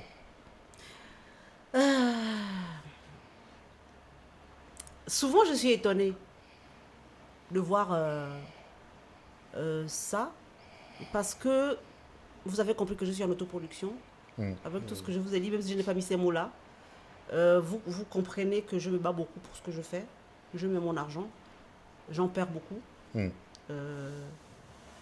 Et maintenant, quand je travaille dans la musique, maintenant, je comprends comment font plusieurs artistes. Je suis membre d'un organisme en France qui s'appelle la SCPP, parce que je suis producteur. Pardon, la ville de Dakar. Et un jour, j'ai reçu un prospectus qu'ils envoient à tous les membres de la SCPP pour faire le bilan financier. La SACEM fait la même chose. Donc, dans ce bilan-là de la SCPP, je vais voir les subventions qu'ils ont versées aux artistes. Je découvre que même des très grands artistes qui, pour moi, génèrent déjà beaucoup d'argent, sont subventionnés. Qui pour faire un clip, qui pour faire de la com, qui pour faire... Et en fonction de la notoriété ils ont de très grosses subventions. C'est des grosses sommes qu'on leur donne pour faire ça. Et donc l'art en Europe, en France, est subventionné. Personnellement, je n'ai jamais eu de subvention parce que c'est extrêmement compliqué à faire. C'est plus facile pour un label. Parce qu'il y a une équipe derrière qui travaille. Il y a même des gens en France dont c'est le métier. Leur travail, c'est chasseur de subventions. Par exemple, moi, avec mon projet, je vais aller prendre Yann, par exemple, tu es chasseur de subventions, j'ai tel projet, tu vas aller me chercher des subventions. Et pour te rémunérer, tu prends par exemple 10-15% sur chaque subvention que tu retrouves. Parce que le dossier, mais c'est monstrueux. Hein. J'ai encore essayé dernièrement. Donc, j'avance sans subvention, sur fonds propres, en faisant une musique qui est la musique du village. J'aime bien le dire, la musique des villageois. Et donc, je ne m'attends pas. Parce que je sais exactement dans quelles conditions je travaille. Je sais exactement quelles sont mes contraintes. Je sais exactement que je n'ai jamais eu un budget de communication, par exemple. Je n'ai jamais mis de l'argent pour ça. Il y a même des gens qui m'ont contacté pour me dire on va vous écrire un article et tout, mais c'est temps. Et moi, j'ai dit excusez-moi, je n'ai jamais payé qui que ce soit pour m'écrire un article. Au Gabon, tu n'as jamais fait de communication? Jamais. J'ai dit tous les passages télé que vous avez vus, ce sont les télés qui m'ont contacté. Donc, je n'ai pas de l'argent à mettre dans la communication qui aiderait. Donc forcément, sachant ça, je ne m'attends pas à ça. Et donc quand ça arrive, en fait, je suis étonnée. J'ai fait, ah ouais. Donc j'ai réussi, enfin la musique, du coup c'est pas moi. La musique a réussi à faire ça. Elle a fait ça par elle-même. C'est ce que je réalise. Et donc je sais, du coup, par mon exemple, que la musique peut faire ça. Et donc je dis aux autres, faites. Ne vous posez pas la question de savoir est-ce que vous avez l'argent, ne vous posez pas ce genre de questions. L'argent que vous voulez avoir là, c'est pour payer le musicien que vous engagez, c'est pour payer. Le reste là, faut laisser. Ça va faire. Donc je perçois de cette façon, de façon totalement étonnée et détachée. Et détachée et avec beaucoup d'humilité. D'accord. Je suis impressionnée par le respect. Mais quand je vous dis respect, mais c'est de façon très respectueuse. Il y a beaucoup de Gabonais qui ont énormément de respect pour moi. Vous savez, on parle souvent de soumission. Ça, c'est un thème à la mode actuellement, où on demande aux femmes d'être soumises. Et ils ont toujours vu dans nos coutumes des gens se baisser pour te saluer. Moi, les gens se baissent pour me saluer. Des petits frères et parfois des personnes âgées. Mais quand quelqu'un dans nos cultures se baisse pour te saluer, il ne se soumet pas. C'est le signe d'un très grand respect. Et c'est une responsabilité qu'on dépose sur mes épaules. Donc, et les gens qui se baissent souvent, ce n'est pas que des femmes, c'est aussi des hommes. Et qui ont des carrières. Ces gens-là m'appellent la grande. Les gens me saluent avec respect. Et ça, au Gabon, je vois ça. Et je penserai avec, je dis, waouh. Donc, c'est arrivé. Donc, en fait, c'est au-delà de la notoriété, au-delà du fait que les gens écoutent mes chansons. Non, ce n'est pas ça. C'est que les gens me respectent. Je suis presque... Je dis le mot avec beaucoup d'humilité et de respect. Pour certains, je suis presque une idole. Mais dans le sens noble du terme, quoi. Et ça, c'est d'avoir réussi à obtenir ça. Ici au Gabon, je parle là d'abord principalement du Gabon, c'est quelque chose qui me... c'est une satisfaction. Non, pas satisfaction, parce que satisfaction, c'est quelque chose qui a à voir avec ton ego. D'accord. Ça n'a rien à voir avec mon ego. C'est plus que ça, c'est beaucoup plus important que ça.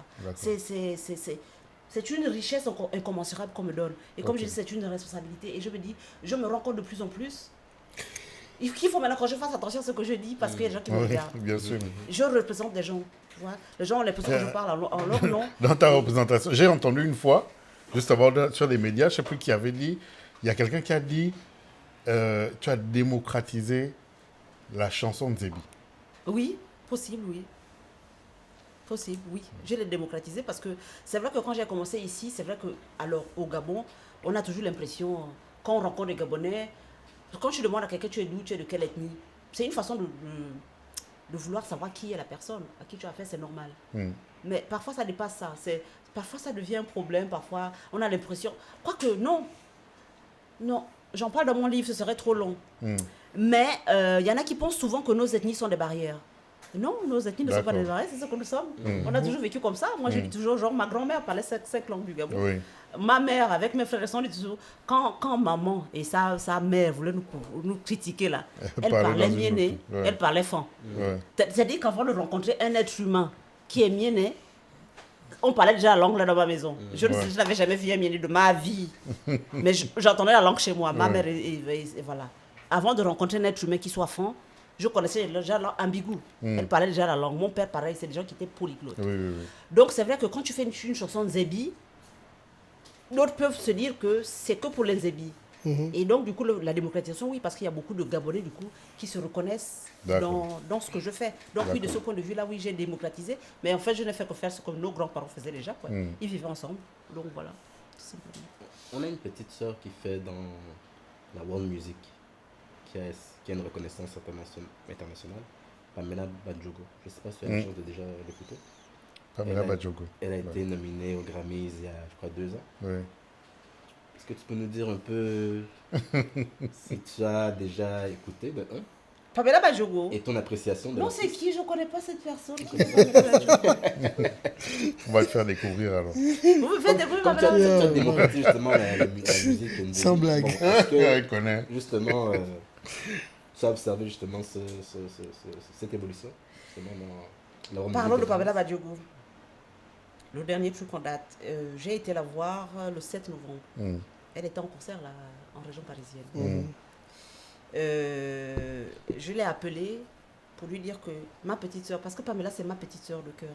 Elle-même, elle dit, moi, je suis la petite soeur préférée. J'ai dit, oui, tu es ma petite soeur préférée. J'adore Pamela.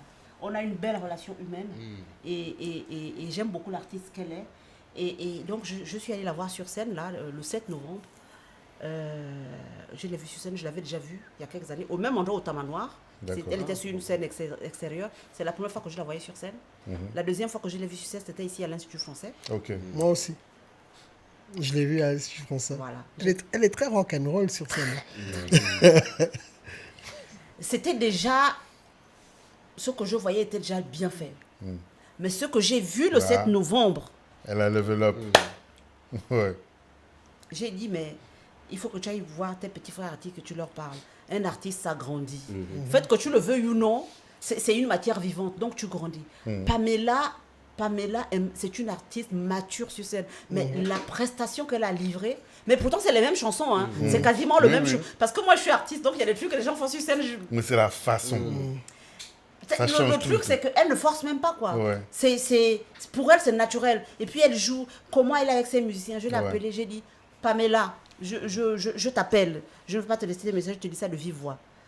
Ne permets plus jamais que quelqu'un te dise que artistiquement, tu n'es pas mûr. Maman, tu es mûr artistiquement. Tu es mûr artistiquement. Alors, peut-être que tu n'as pas encore... Ah ouais, elle a percé, elle a mon respect. J'ai dit, ma petite soeur, non, là, tu as bluffé ta grande soeur. Là, tu m'as massacré. Mais quel talent, mais quelle aisance sur scène. C'est une immense artiste. C'est une immense... Elle est prête, quoi. Elle est prête à aller, vous la mettez où vous voulez. Elle est prête. Pamela, je la connais. Je connais Pamela et c'est vraiment... C'est ma petite sœur. Je l'aime beaucoup. C'est tout ce que je peux dire. On lui souhaite tout le bien qu'on peut lui souhaiter. Hein. Qu'elle mérite. Voilà, qu'elle mérite et qu'elle aille encore plus loin. Oui. Voilà, dans les awards, etc. Exact. Idriss.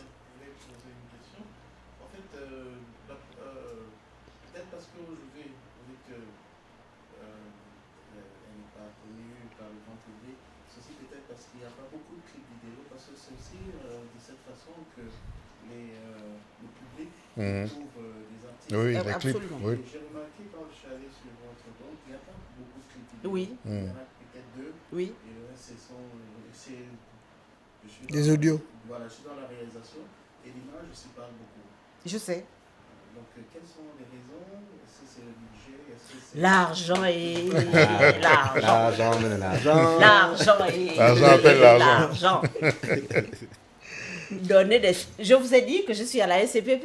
Oui. Et les artistes que vous admirez, les clips là. Quand j'ai vu ça, j'ai fait « Ah, mon Dieu !» C'est comme ça. Et nous, on ne sait pas. Donc, vous avez des subventions. Ouais. Les grands artistes ont des subventions pour faire leurs albums, pour faire leur communication. Il y a même une subvention qui existe pour faire la communication, pour faire plein de trucs.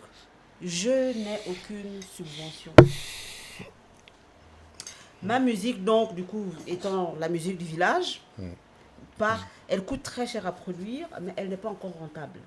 Ma musique vit de moi. Les gens me disent toujours, est-ce que tu vis de la musique? Non, ma musique vit de moi. Je lui donne mon argent et mon temps et ma transpiration et tout ça. Donc, je ne peux pas tout faire, en fait.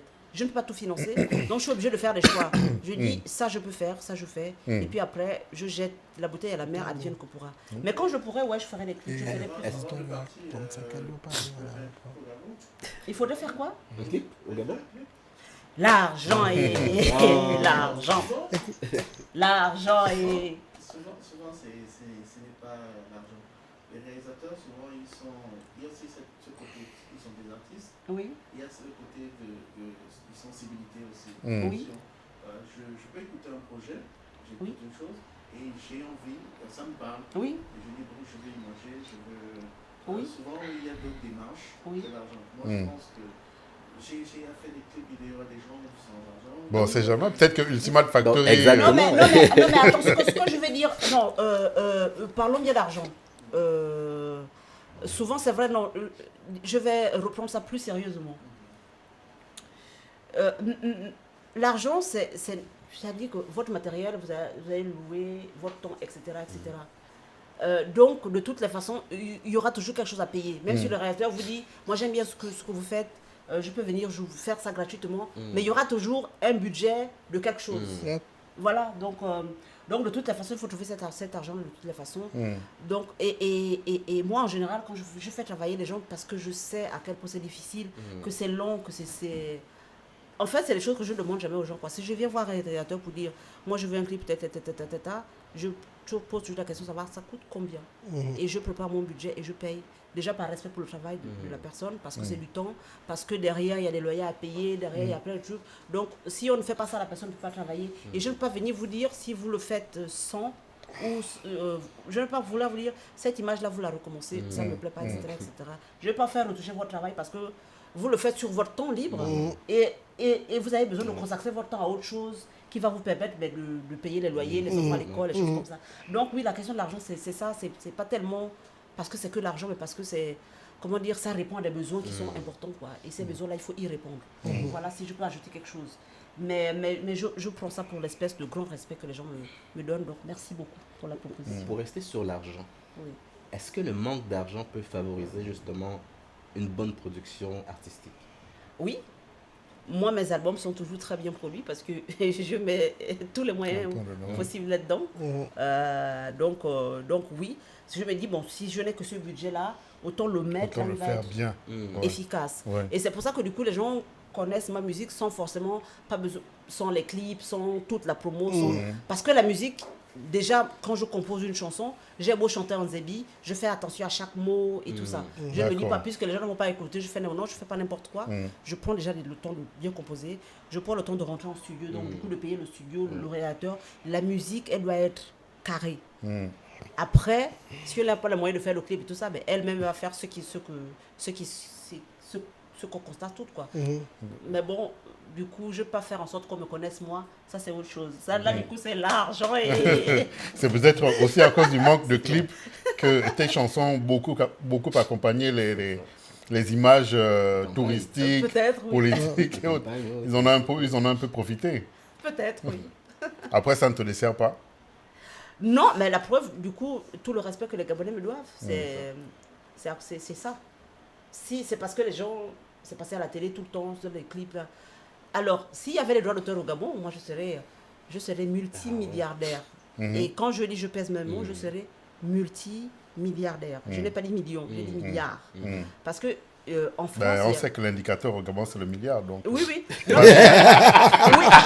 vas-y, te gêne pas. Non, on va parler milliards. On travaille 2 milliards. Parce que j'ai eu une unité de mesure. D'accord. Pendant 2 ans, il y a une chaîne de télévision locale, mais une petite chaîne de télévision française. Je ne vous parle pas de TF1, de France 2, non, c'est pas la FM là. C'est vraiment une chaîne un peu comme ici, à peu près, sans manquer de respect à quoi que ce soit, mais c'était un truc comme ça. Et ils ont pris le Samakan, la même chanson là. D'accord. Le Samakan a été le générique de leur émission pendant 2 ans. Et quand je vous dis générique, il prenait juste quelques secondes. Aïe, aïe, aïe, aïe. Oui. Et ça se coupait. Eux, du coup, il y a les droits d'auteur en France. Ah, il y a une qui a reconnu. Voilà. Voilà. Quand je te dis que tout le peuple gabonais a écouté au moins une fois. Au moins une fois cette chanson. Tu l'as écouté où? Les publicités. Voilà, les publicités sur le tourisme. Voilà. Donc cette chanson a aussi été générique d'une émission donc sur cette chaîne. Oui, effectivement. En France. Même ici aussi, je crois. Oui, même ici. Mais je vous parle là spécifiquement de cette chaîne-là pour embrayer sur la question du droit d'auteur et pour vous démontrer que si ma musique, s'il y avait le droit d'auteur, je serais multimilliardaire. Rien que sur ça, quoi. Rien qu'au Gabon. Ouais. Parce que le Gabon, du coup, c'est la chaîne nationale. Parce qu'en fait, les droits d'auteur, TF1, France 2 payent plus que la chaîne dont je vous parle. C'est-à-dire qu'il y a TF1, c'est un autre... et puis eux, ils sont là. Ouais. Vous voyez. Et donc, eux, ils m'ont diffusé pendant 2 ans, quelques secondes de Le Samakan. Ouais. J'ai eu des milliers d'euros de droits d'auteur. Wow. Oui, parce qu'ils sont obligés de déclarer à la SACEM. Ouais. Ils déclarent à la SACEM. Et quand j'ai vu mon relevé SACEM arriver, j'ai fait tout cet argent. Mais c'était beaucoup d'argent. Donc, imaginons un peu Donc, ici. Ici, toutes les campagnes, tous les films, les machins. Mais je serais multimilliardaire. Je serais clair. extrêmement riche. juste avec les diffusions. Mais bon, et je dis ça... pourquoi je dis ça? Mais s'il y avait cette structuration, justement, les questions des clips ne se poseraient pas. Effectivement. Je n'aurais pas attendu si longtemps on va devenir faire un concert ici au Gabon, parce que j'aurais suffisamment les moyens de faire un truc dans un stade, de faire venir beaucoup plus de monde, de faire travailler des gens, parce qu'il y a des gens ici au Gabon qui savent que je suis arrivée, qui m'ont contacté, est-ce qu'on peut? J'ai dit, mais je ne peux pas vous faire travailler, parce que moi, je respecte le travail des autres. Donc, si vous venez travailler avec moi, il y a un minimum de conditions que je me dois de mettre à votre disposition. Et ces conditions pour les mettre, ben, si j'avais le tort, la question ne se poserait même pas, quoi. On ferait beaucoup de choses. L'argent et... Qui va nous emmener un peu à ton combat politique. Parce qu'on sait que, comme je l'ai dit au début, tu as un amour profond pour ton pays. Et on ne parle pas que de l'art dans cet amour, on parle carrément de tout ce qui se fait de manière politique, socio-économique et culturelle.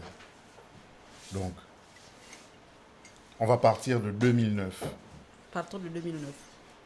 Lorsque les élections se déroulent et que, voilà, tout ce qui est arrivé et tout ça se passe. Ok. Derrière, je crois que c'est en 2009 que tu as fait une chanson. 2016. C'était en 2016. Oui. Mais déjà en 2009, comment tu vois? Tu es à l'extérieur, tu es en France. Tu vois tout ce qui se passe au pays. Oui. Qu'est-ce qui se passe au plus profond de toi? Alors, j'ai bien aimé sa politique. Oui. Donc, on va parler de politique, et de politique, j'enlève les guillemets. La politique, c'est Aristote, je pense, qui a dit que l'homme est un animal politique parce qu'il vit en société. Oui. C'est la société qui crée la politique. C'est-à-dire que si moi je vis sous un arbre, l'état de nature dont parlait Jean-Jacques Rousseau, son état de nature à lui, où les hommes, il n'y avait pas de famille ou tout ça. Dans cet état de nature-là, où tu partis d'un arbre, si tu rencontres une femme, tu copules parce que pour satisfaire un besoin, puis tu t'occupes de l'enfant et puis tu t'en vas, quoi. Là, dans cet état de nature-là, de cet écrivain-là, la politique n'existe pas. Parce que l'être humain ne vit pas en société. Dès l'instant où vous créez une famille, vous créez un village, une communauté, vous allez commencer à faire la politique. Parce qu'il faut organiser votre vie en société. Donc ça, c'est la politique sans les guillemets. Oui. Puis il y a la politique. Avec les guillemets. Avec les guillemets, qui pour moi est une lutte pour le pouvoir. Parce que le pouvoir n'est qu'un élément de la politique, parce qu'il faut donner du pouvoir à certains, etc. Bon, on ne va pas rentrer dans les débats, ça va être trop long. Mais moi, c'est la politique qui m'intéresse, pas la politique. D'accord. Donc, on parle de la politique au Gabon depuis les années 1990. Et depuis les années 1900, quand j'ai vu à la télévision notre cher père, Monsieur Antoine de Padoue Boumbu Yakou, j'aime citer les contemporains parce que j'aime bien que les gens comprennent de quoi je parle. Monsieur Antoine de Padoue Boumbu Yakou est venu à la télévision gabonaise dire que Monsieur Omar Bongo avait reporté l'élection présidentielle. Quelques minutes après, Madame qui était gouverneure de... Pauline Ningon est revenue à la même télévision. D'accord. Pour dire que comment est-ce que le ministre de l'Intérieur peut donner des résultats, puisque nous, au gouvernorat de Libreville, nous n'avons pas encore fini de décompter. Dès cet instant, j'ai compris que la politique ne pouvait pas m'intéresser. D'accord. Donc, moi, je n'ai jamais participé en tant qu'électrice à une élection présidentielle au Gabon. Je n'ai jamais voté. D'accord. Parce que c'est la politique. J'aimerais qu'on fasse la politique. Voilà mon combat, c'est celui-ci. Oui. C'est la politique qui fait qu'on vit ensemble. On édicte des règles de vie ensemble pour mieux vivre ensemble. C'est ça qui m'intéresse. Donc, en 2009, je n'ai pas voté. En 2016, je n'ai jamais participé à une élection présidentielle en tant qu'électrice. Et en 2016, je n'ai pas voté. Et qu'est-ce qui me fait réagir? C'est l'humanité.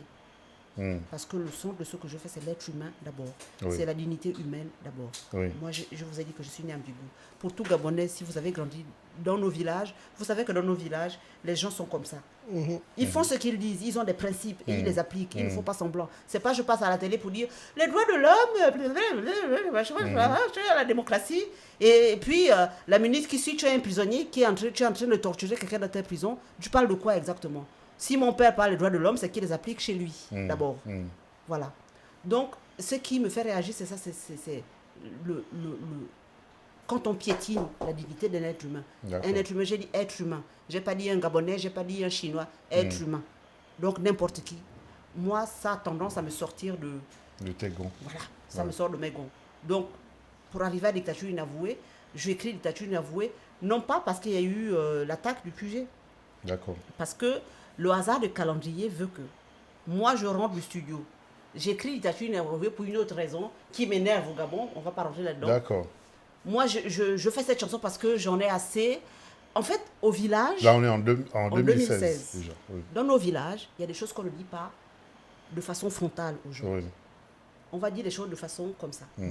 Et quand on est une grande personne, on est censé comprendre que là, on est en train de me faire comprendre qu'il y a telle chose qui ne va pas. Donc moi, en tant que grande personne, il faut que je vois un peu... Un peu à la PCA. On parle avec Nengue. On parle pas. C'est un peu... du respect. Toujours, oui. Mais le problème, c'est que justement, PC en parle depuis longtemps. Et tu te rends compte qu'en face, ils ne comprennent pas. Oui. Et comme j'aime faire les sorties de route, j'ai fait « Ah, comme vous n'écoutez pas, attendez. Allez. Je vais vous dire ça. » En live, comment tu veux capter? Direct. C'est ça. Je vous dis ça en face, bien en face. Je vais vous regarder bien droit dans les yeux et je vais... Et c'est la seule chanson qui est en français. Effectivement. Dans tout mon répertoire. Oui, oui. Si vous avez remarqué. Oui. Et la caravane passe, dans le sol le fait en français. J'écris cette chanson en français pour cette raison-là. Puisque vous ne comprenez pas quand on vous parle avec intelligence, avec politesse, je vais vous dire ça fort. Libérez-nous. C'est ça. Donc j'ai fini de faire ce truc, cette chanson, et j'avais pas les moyens de faire le clip, donc je fais venir quelqu'un avec une caméra. D'accord, Oui, en studio. En studio, on est en studio. Donc, et je veux, pour la première fois, j'ai le souci de l'image. Parce que je ne veux pas que ça soit juste audio. Je veux qu'il y ait une image. Oui. Voilà. Donc, on a fini de faire ça. On m'envoie donc ce qu'on voyait sur YouTube là. Moi, je rentre chez moi, j'ouvre ma chaîne YouTube et je mets ça sur ma chaîne YouTube et je vais me coucher. Et ça a encore été repris par non, les mais politiciens. attends. Oui, ça a encore été repris. Je vais me coucher. Dans les chaînes de l'opposant, etc. Oui. Et mon téléphone sonne. Je viens de mettre dictature inavouée là. Donc on est dans la nuit du 30 au 31, quelque chose comme ça. Mon téléphone sonne, grille. C'est mon neveu qui m'appelle. Je dis allô tante. Je dis oui, qu'est-ce qui se passe? Il était tard. Et à sa voix, je sens qu'il y a quelque chose qui ne va pas. Il me dit tante, je t'en supplie. Si tu connais quelqu'un dans les médias, au secours, on est en train de tirer sur nous. Je suis au QG de Jean-Pierre. Je venais de mettre dictature inavouée sur ma chaîne YouTube. Donc c'est comme ça que ce truc-là. Ouais. Donc c'est le 2016 plein de PC d'enfants qui me font, mais c'est une coïncidence qui fait que ça sort ce jour-là. Et après. Et la chaîne justement de M. Ping a utilisé ce morceau-là plusieurs fois dans leur programme. Voilà. Ben, il va maintenant falloir que tu nous fasses on a un petit rituel ici. On fait des playlists. Ok. Et on veut avoir ta playlist. D'artistes, de ceux que tu écoutes. Ou bien que... Nationaux ou internationaux. 5 titres. Sachant qu'elle n'écoute pas trop... J'écoute pas de la musique. Ça va être un challenge. Un Pamela Badjogo. Ah, je savais. Quel titre de Pamela Badjogo? Ah non, vous n'êtes pas bien. Choix difficile. Choix difficile. En tout cas, moi, c'est dans ma liste. Je peux faire un autre. J'avais un autre qui venait en tête là. Oui, bien sûr, c'est bon.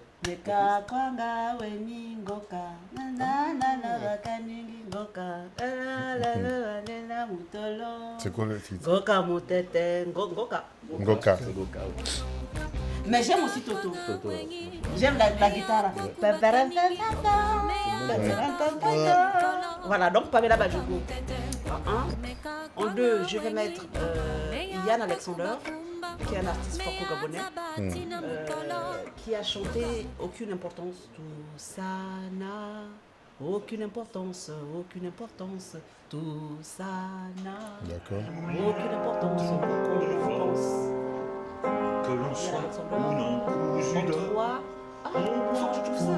Vous pouvez même mettre des références avant. Avant. Qui vous ont inspiré justement pour commencer la carrière musicale que vous avez. Petit parlait centimètre, grand parlait centimètre, il s'appelait Poète. Le PCA. Il aimait chanter que le monde est méchant et que Dieu est grand. Le PCA. Les hommes en ont marre, l'ont chassé. Ouais, ça me fait le cœur, je sais pas si c'est exactement ça. Voilà, ouais. Je t'invite. Ouais, Annie Flore. Au blanc, moi mieux. Ça fait 4. Je t'invite. Au dimoudiamia, on va moi mieux. Roué, roué, roué, on va moi mieux. Il en manque encore. Wanga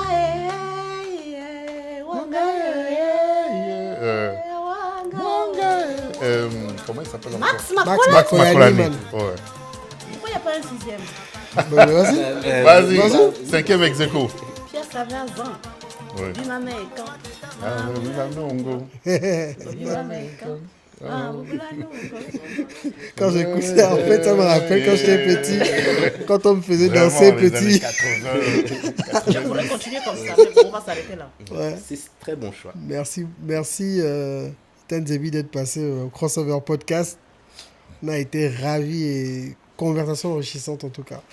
Merci beaucoup. Bah, elle a écrit un livre aussi. Le titre du livre? Mais je suis. Mais je suis. Le Titan Zebi. Le Titan Zebi. Et il On y a peut- une biographie qui vient de paraître. D'accord. C'est Titan Zebi qui n'aime pas parler de ce qu'elle fait. hein. Mais dis-nous. Et on peut trouver le Non, il faut que Ou- j'ai un ou on peut- manager chargé de communication qui vienne faire des choses comme ça. D'accord. Il y a L'appel est lancé. Hein. monsieur Christian Lagauche, qui est un journaliste franco-canadien. D'accord. C'est le premier journaliste à avoir fait un reportage télé sur moi qui est passé ici lors de AITV, TV5 Oui. Monde. Il y a Oui, beaucoup qui m'ont oui. découvert. il y a Oui, 15 à ans, travers ce à travers reportage-là, ce reportage. effectivement. Voilà. Et il a écrit une biographie sur moi qui est D'accord. sortie il y a quelques semaines. Qui Ça s'appelle Tita, sous-titre Titan Zebi confidentiel. Titan Ok. Zebi confidentiel, qu'on Voilà. peut retrouver. Chez les éditions Maya, vous tapez ça sur Google, là vous allez trouver ça. Ça va D'accord. apparaître. Et Ok. Sur Amazon, oui. Ah, aussi. Ok. ok. C'est partout, la FNAC, partout ce qu'il a trouvé. L'autre livre, tu disais, c'est Le mien, Oui. mais je suis. Mais Mais je comme suis. moi en Zebi, M, Ah, mais. accent Ah, grave, d'accord. mais Oui, Je suis. je suis. Voilà. Ça, Ok. c'est mon œuvre. Qu'on retrouve où aussi? Sur Amazon? Non, là, pas encore sur la parce que là, du coup, c'est une auto-édition. D'accord. Vous allez trouver, Google va vous dire The Book Edition. Vous trouvez ça dessus. D'accord. Voilà. Ok. On va mettre Ok. le titre. Ok, merci. Merci bon beaucoup. Vos playlists. On aurait voulu rester un peu plus longtemps avec toi. Mais bon, tu as appelé un peu partout. Je suis appelée un peu partout.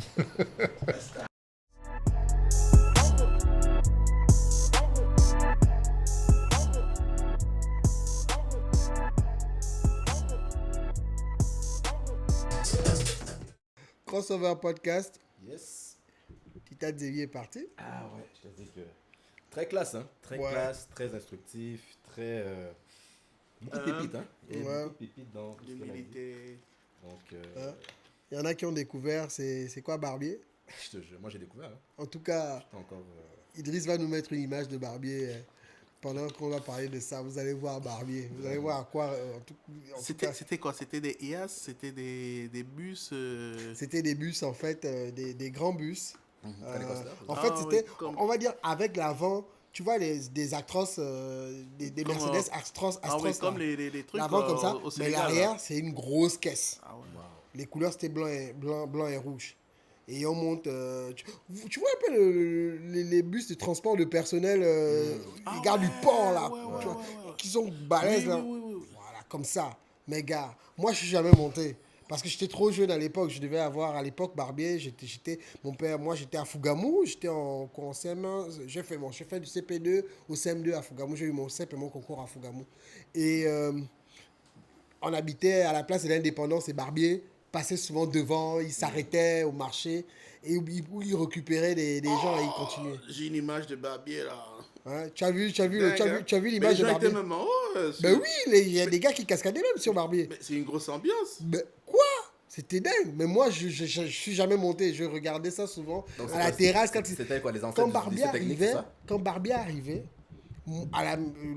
quand ils arrivent, je suis à la maison parce que de chez moi, je voyais comment les voitures passent. Donc, du coup, je courais à la terrasse pour voir Barbier. J'étais émerveillé par les gars qui chantaient.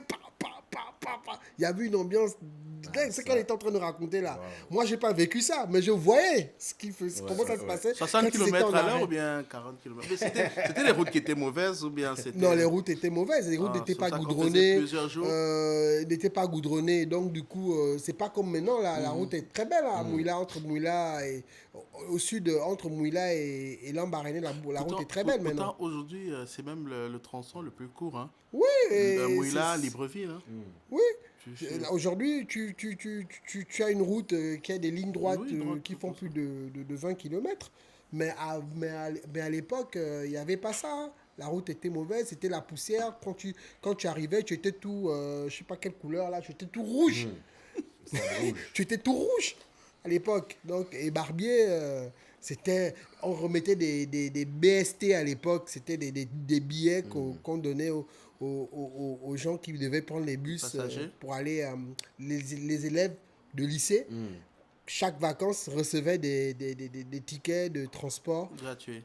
gratuitement pour rentrer chez eux, pour aller passer les vacances chez eux. Ceux du Wellington recevaient des billets d'avion parce qu'il n'y avait pas un transporteur comme Barbier qui faisait le Wellington. C'était beaucoup plus des transporteurs, les bus aujourd'hui, voilà quoi. Mais ceux du Wellington, comme il y avait un aéroport à Bitam et à Oyem, donc on prenait des billets. Moi, j'avais reçu des billets d'avion pour Oyem. À l'époque, j'étais au lycée technique. J'ai reçu des billets d'avion pour Oyem. Mais ceux du sud, c'était des tickets de transport terrestre et ils prenaient Barbier. C'était Dans tous ça, les cas, mais... on a passé de bons moments avec elle.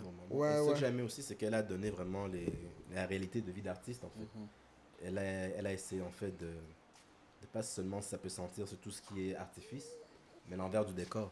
Comment tu commences, quand tu prestes avec 5 personnes à l'audience, et progressivement, comment tu évolues vers quelque chose de plus grand. Donc, En fait, tu sais ce qui... J'ai c'est la failli... réalité, quoi. Quand elle m'a dit qu'il y avait que 2 personnes, elle a presté devant 2 personnes. Tu sais ce que ça m'a rappelé? Ça m'a rappelé le coup que Jarou a eu avec Petit Saint.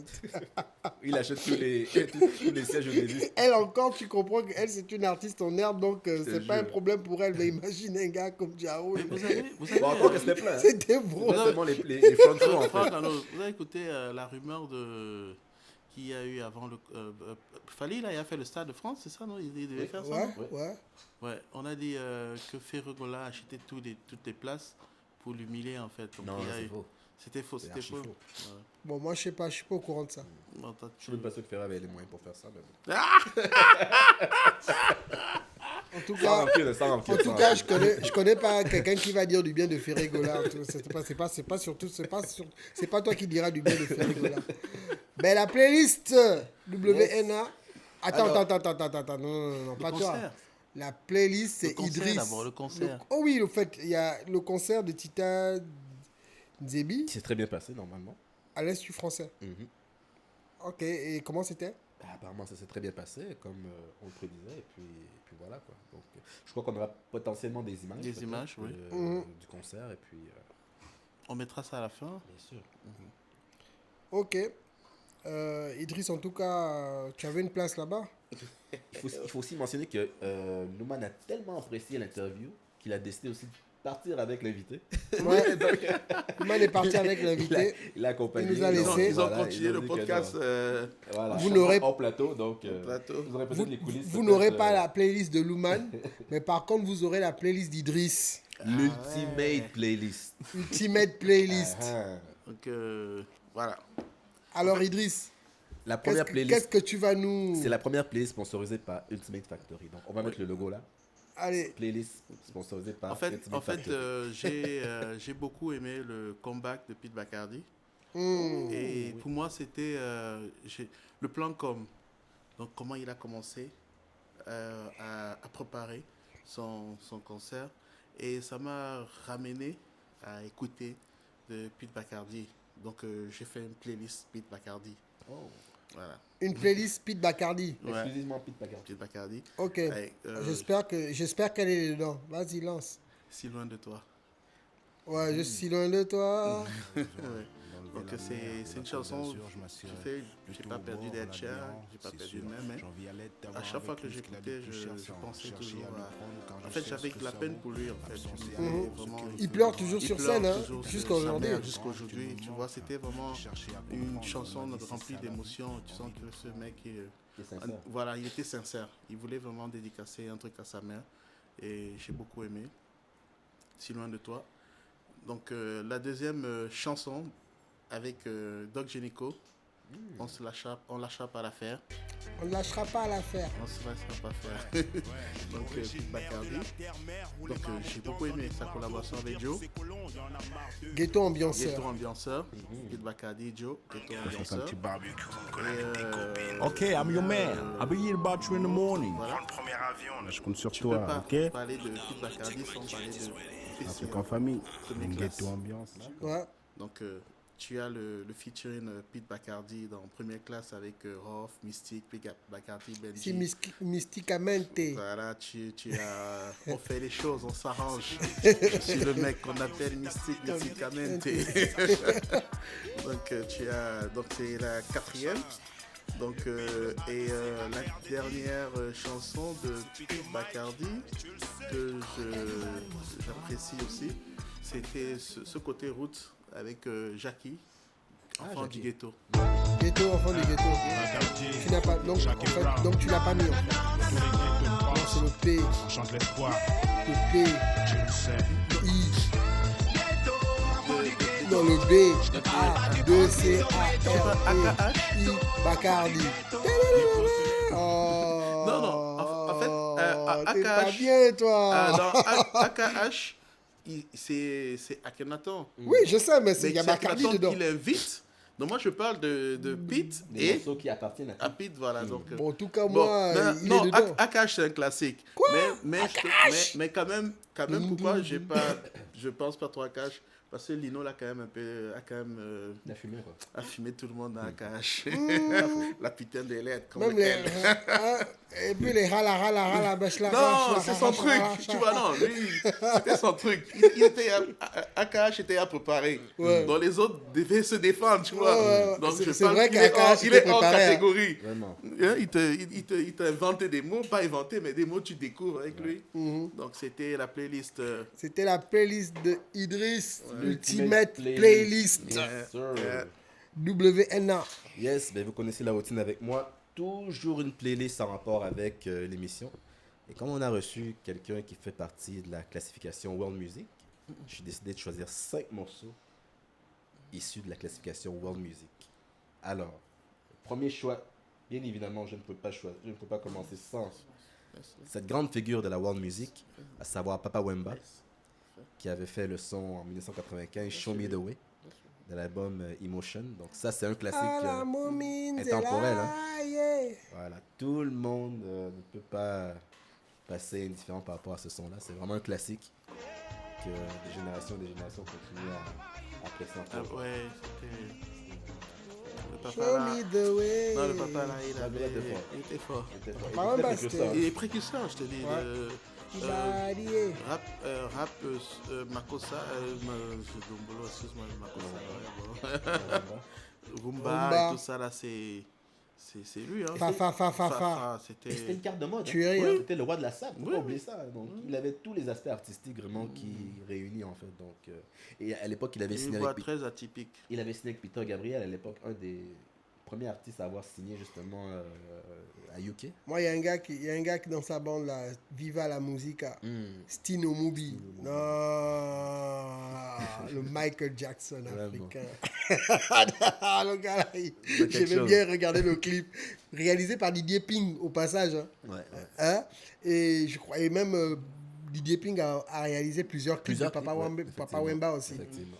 Mais non, Stino Mobi, c'était aussi top. C'était un gars qui vivait à la musique, un très bon chanteur aussi. Exactement. En choix numéro 2, j'ai choisi une ressortissante de la Zambie. Samba the Great. Vous avez certainement déjà entendu parler de cette fille. Elle a une très grande voix, Samba the Great. Et elle a fait un feat avec Angélique Kidjo, qui s'appelle Let Me Be Great. Donc c'est un tempo vraiment futuristique, afro-futuristique, avec un clip qui a un thème vraiment Black Panther. Donc c'est vraiment intéressant. Un beat vraiment up-tempo, vraiment qui motive. Vraiment. J'ai bien aimé le son. C'est vraiment la nouvelle génération. Samba the Great. Sampa the Great. Sampa the Great. Sampa, S-A-M-P. S-A-M-P-A. P-M-P-A. Envoyez les liens, envoyez les liens. Okay. Donc c'est vraiment la nouvelle génération de la world music, donc très intéressant. Elle chante dans sa langue et puis Angélique Kidjo chante en anglais, mais c'est très intéressant. En 3, je ne pouvais pas faire dans la world music sans mentionner celui qui a gagné le Grammys, la world music en 2023 si je ne me trompe pas, Burna Boy, bien sûr, sur l'album Twice as Tall. Et le son que j'ai choisi, c'est 23. 23 qui fait référence à Michael Jordan. Donc c'est un tempo vraiment... pas vraiment typique de Burna Boy. Plutôt slow, mais vraiment qui donne et puis qui... En fait, vraiment d'énergie, quoi. En fait, avec toute l'influence de l'afro-beat et tout ça là, ils n'ont toujours pas essayé de classifier ça dans des Grammys, parce qu'aujourd'hui c'est un rythme déjà bien connu. Donc, ils mettent toujours ça dans la catégorie world music. Et effectivement, comme je disais à Zébi, justement, c'est que aujourd'hui la world music, c'est peut-être de la mauvaise foi. C'est la mauvaise foi, je pense. Ouais, mais tu sais pourquoi on classifie la world music en fait? La world music en fait, c'est une classification qui est faite par les Européens, par les Occidentaux, qui distingue en fait que c'est la musique qui n'est ni anglophone ni francophone, tu vois, non? Donc, pour classifier cette musique-là, ils la mettent dans la world music parce que ça ne rentre pas dans leur cadre, en fait. Non, c'est ce que nous, en fait, on considère comme musique traditionnelle. Pour eux, en fait, c'est la musique du monde. Non, oui, tu peux me dire, Tati, Zébi, tu peux dire, mais Burna Boy, qui remplit des stades d'arrêt et tout ça, c'est pas... L'afrobeat est déjà connu partout. Donc, il faut dire qu'il y a quelques années, aussi paradoxal que ça peut l'être, Bad Bunny était considéré comme world music. Avant qu'il soit classifié dans tout ce qui est reggaeton et tout ça. Oui, mais il est pop. Là, il est pop. Il est pop. Mais on le considère que comme c'est pas de l'anglais. En tout cas, je ne sais pas de quoi vous parlez. Il ne connaît pas regarder. Il n'aime pas parler. Il n'aime pas entendre parler de ce gars. Je ne sais pas de quoi vous parlez là. Donc, en 3, j'ai dit Burna Boy 23. Alors, regardez, c'est dans l'album Twice as Tall de Burna Boy. En 4, Pamela Badjogo. Là, j'ai pris un peu l'esprit patriotique. C'est la world music. Pamela Badjogo, vraiment qui a fait un très bon son avec le son Toto que je recommande justement. Très bon son. Et en 5, un classique de la musique sénégalaise aux États-Unis, Youssou N'Dour avec le son 7 Days. Ouais. C'est vraiment un classique. 7 Seconds. Avec une aînée. J'ai confondu avec Craig David. Ça, c'est en Suède, ça. Ouais, ça. En Suède, ça dit. Mais l'aînée de Chérie, elle est suédoise. Oui, mais bon. C'était pas important. Voilà. Ça, c'est la nationalité de la collaboration, effectivement. Tu sais, moi, quand j'ai entendu... Hein. En fait, tu sais pourquoi je dis ça? C'est parce que quand tu as dit, genre, truc de Youssou N'Dour au State, moi, j'ai pensé à Outcome. Ouais. Tu vois, non? Outcome avec Anibus et Wycliffe. Ah oui, ouais, mais Youssou N'Dour, quand il fait 7 Seconds, en fait, il est signé à Columbia. Il n'est pas signé à Columbia en Europe, il est signé à Columbia au State. Donc, c'est pour ça que je dis que c'est un son bien. En fait, oui, quand je te Canada, en fait, c'est un son d'un artiste sénégalais, mais le gars est signé en major américain. Il est à Columbia, donc c'est ça.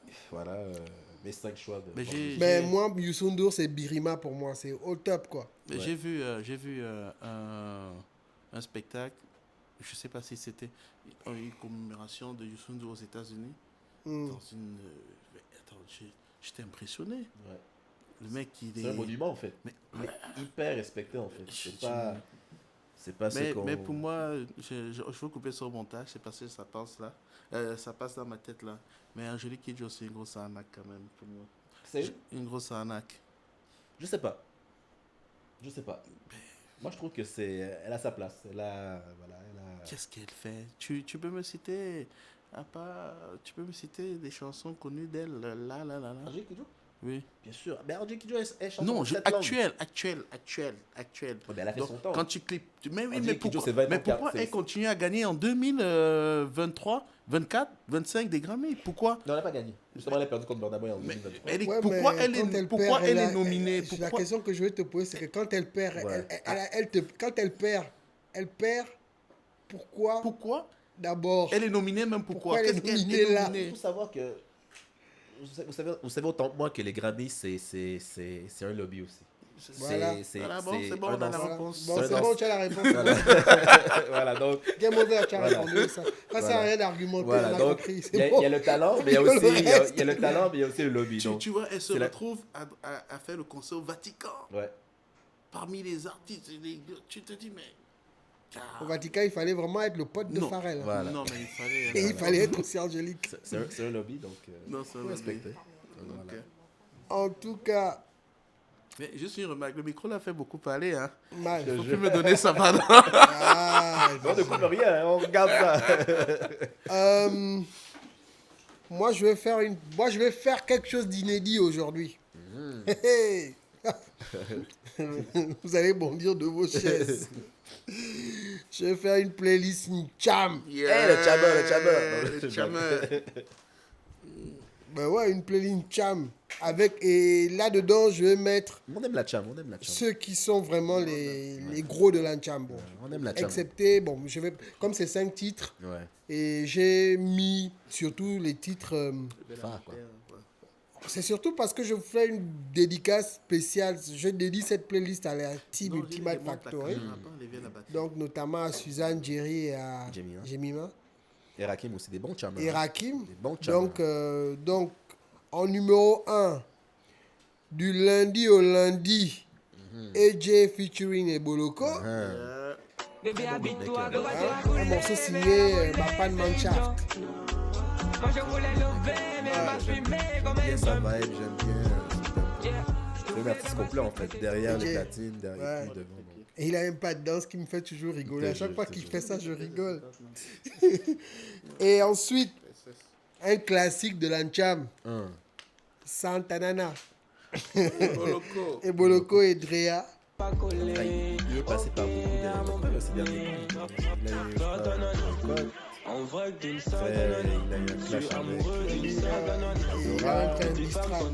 eu un clash avec. En tout cas, j'espère que les œuvres vont dépasser les. En tout cas, il va venir nous scandales. expliquer ça ici parce qu'on a. Ah, mais ça c'est bien ça. C'est très bien. Il est de, il y a, c'est bouquet, il a. C'est une question de date maintenant. Donc on l'attend sur le canapé du C'est juste crossover. une question de date et Boloko Super. sera au crossover Super, podcast. super. C'est juste une question de date. Il faut qu'on fixe ça ensemble avec son manager. Au passage, je salue Tiburs, le manager des Boloko. D'accord. Très Voilà. bien, très bien. Ensuite, mon son de tous les temps préféré que je kiffe à mort à donf, que je peux écouter 50 fois dans la journée. Ah bon? RR6. On critique. Ah, il va pas là. On critique. On critique. On critique. On critique. Crossover. On critique. Crossover. Tu fais les playlists US. On critique. Les playlists Chamo, Critique. Les playlists rap. On critique. Les playlists locales, on On critique. critique. Les playlists US, On on critique. critique. Et ça là. Donc, ça c'est mon morceau Ah, il est fort. Cham de tous les temps. Il est Il y a fort. pas un. En fait, il est au-dessus de tous pour moi. Je connais pas C'est le l'artiste. mien. Tu C'est le l'exagères mien. un peu. J'exagère, je vais exagérer encore bien. C'est mon morceau. RR6, son son là, il a tué. C'est son premier son, mais il a fait d'autres sons avant. Je sais, bon, en fait, j'ai écouté d'autres, mais franchement. pas autant, percutant non, que ça, quoi. non, man, le niveau. Lui, là, il a mis le niveau, mais moi, le boutier. Comme l'a dit la dernière fois David Moussou, lorsqu'on l'a reçu, les étoiles étaient alignées. Ah, Tout ça. était aligné. Tout était aligné pour que ce soit parfait. Vraiment. Intéressant, alors. Voilà. Après, il y a Laissez-moi. Fetindos featuring Créole. Combinaison explosive, ça. C'est deux personnalités, hein, parce que Petit Boss, il est assez excentrique et drôle aussi. Je vais aller écouter, je connaissais pas. Ouais. Et lui aussi, peut-être qu'on va la voir ici. Ah bon? Ouais. Ça se travaille. C'est des invités intéressants, ça. À ce quel geste? Des mantas. Oh, le nouveau phénomène. Ah, Oh, ouais, j'ai vu des extraits de son. Il a fait une prestation, je sais pas. Pas au Sénégal. Il était où récemment? Au Sénégal, hein? Ouais, j'ai vu que c'est explosif. Hein? Le gars est vraiment dans une vibe assez intéressante. Très apprécié. Puis, en tout cas, je vais l'écouter. Je vois qu'il est sur un bon filon. Donc, tu vois, je l'ai fait une playlist Cham. On a dit que je pourrais pas, mais je l'ai fait. Bah ouais, tu l'as 5 fait. titres. Et de belles chansons même. Hein. Ouais, des belles chansons avec mon titre préféré. Si je refais une autre playlist Cham, je remettrai toujours en critique. Je fais encore une autre, je remettrai en critique. Parce qu'en critique, je dis que c'est mon morceau Cham de tous les temps. Quand vous me voyez, vous dites en critique. Oui, c'est mon son. On a fait une liste Cham, on critique. Voilà, on a fait une liste Cham, on critique. Parce qu'il n'y a pas qui dedans. Parce que j'ai pas mis l'oiseau rare. C'est sûr qu'on va me critiquer. Mais malheureusement, je pouvais pas mettre l'oiseau rare parce que j'étais en train. Déjà, j'écoute pas beaucoup de Ncham. Et là, j'ai fait une playlist forceps. Genre, c'est-à-dire qu'il fallait choisir les chansons que j'écoute réellement. C'est-à-dire que. Pas que des chansons que j'écoute.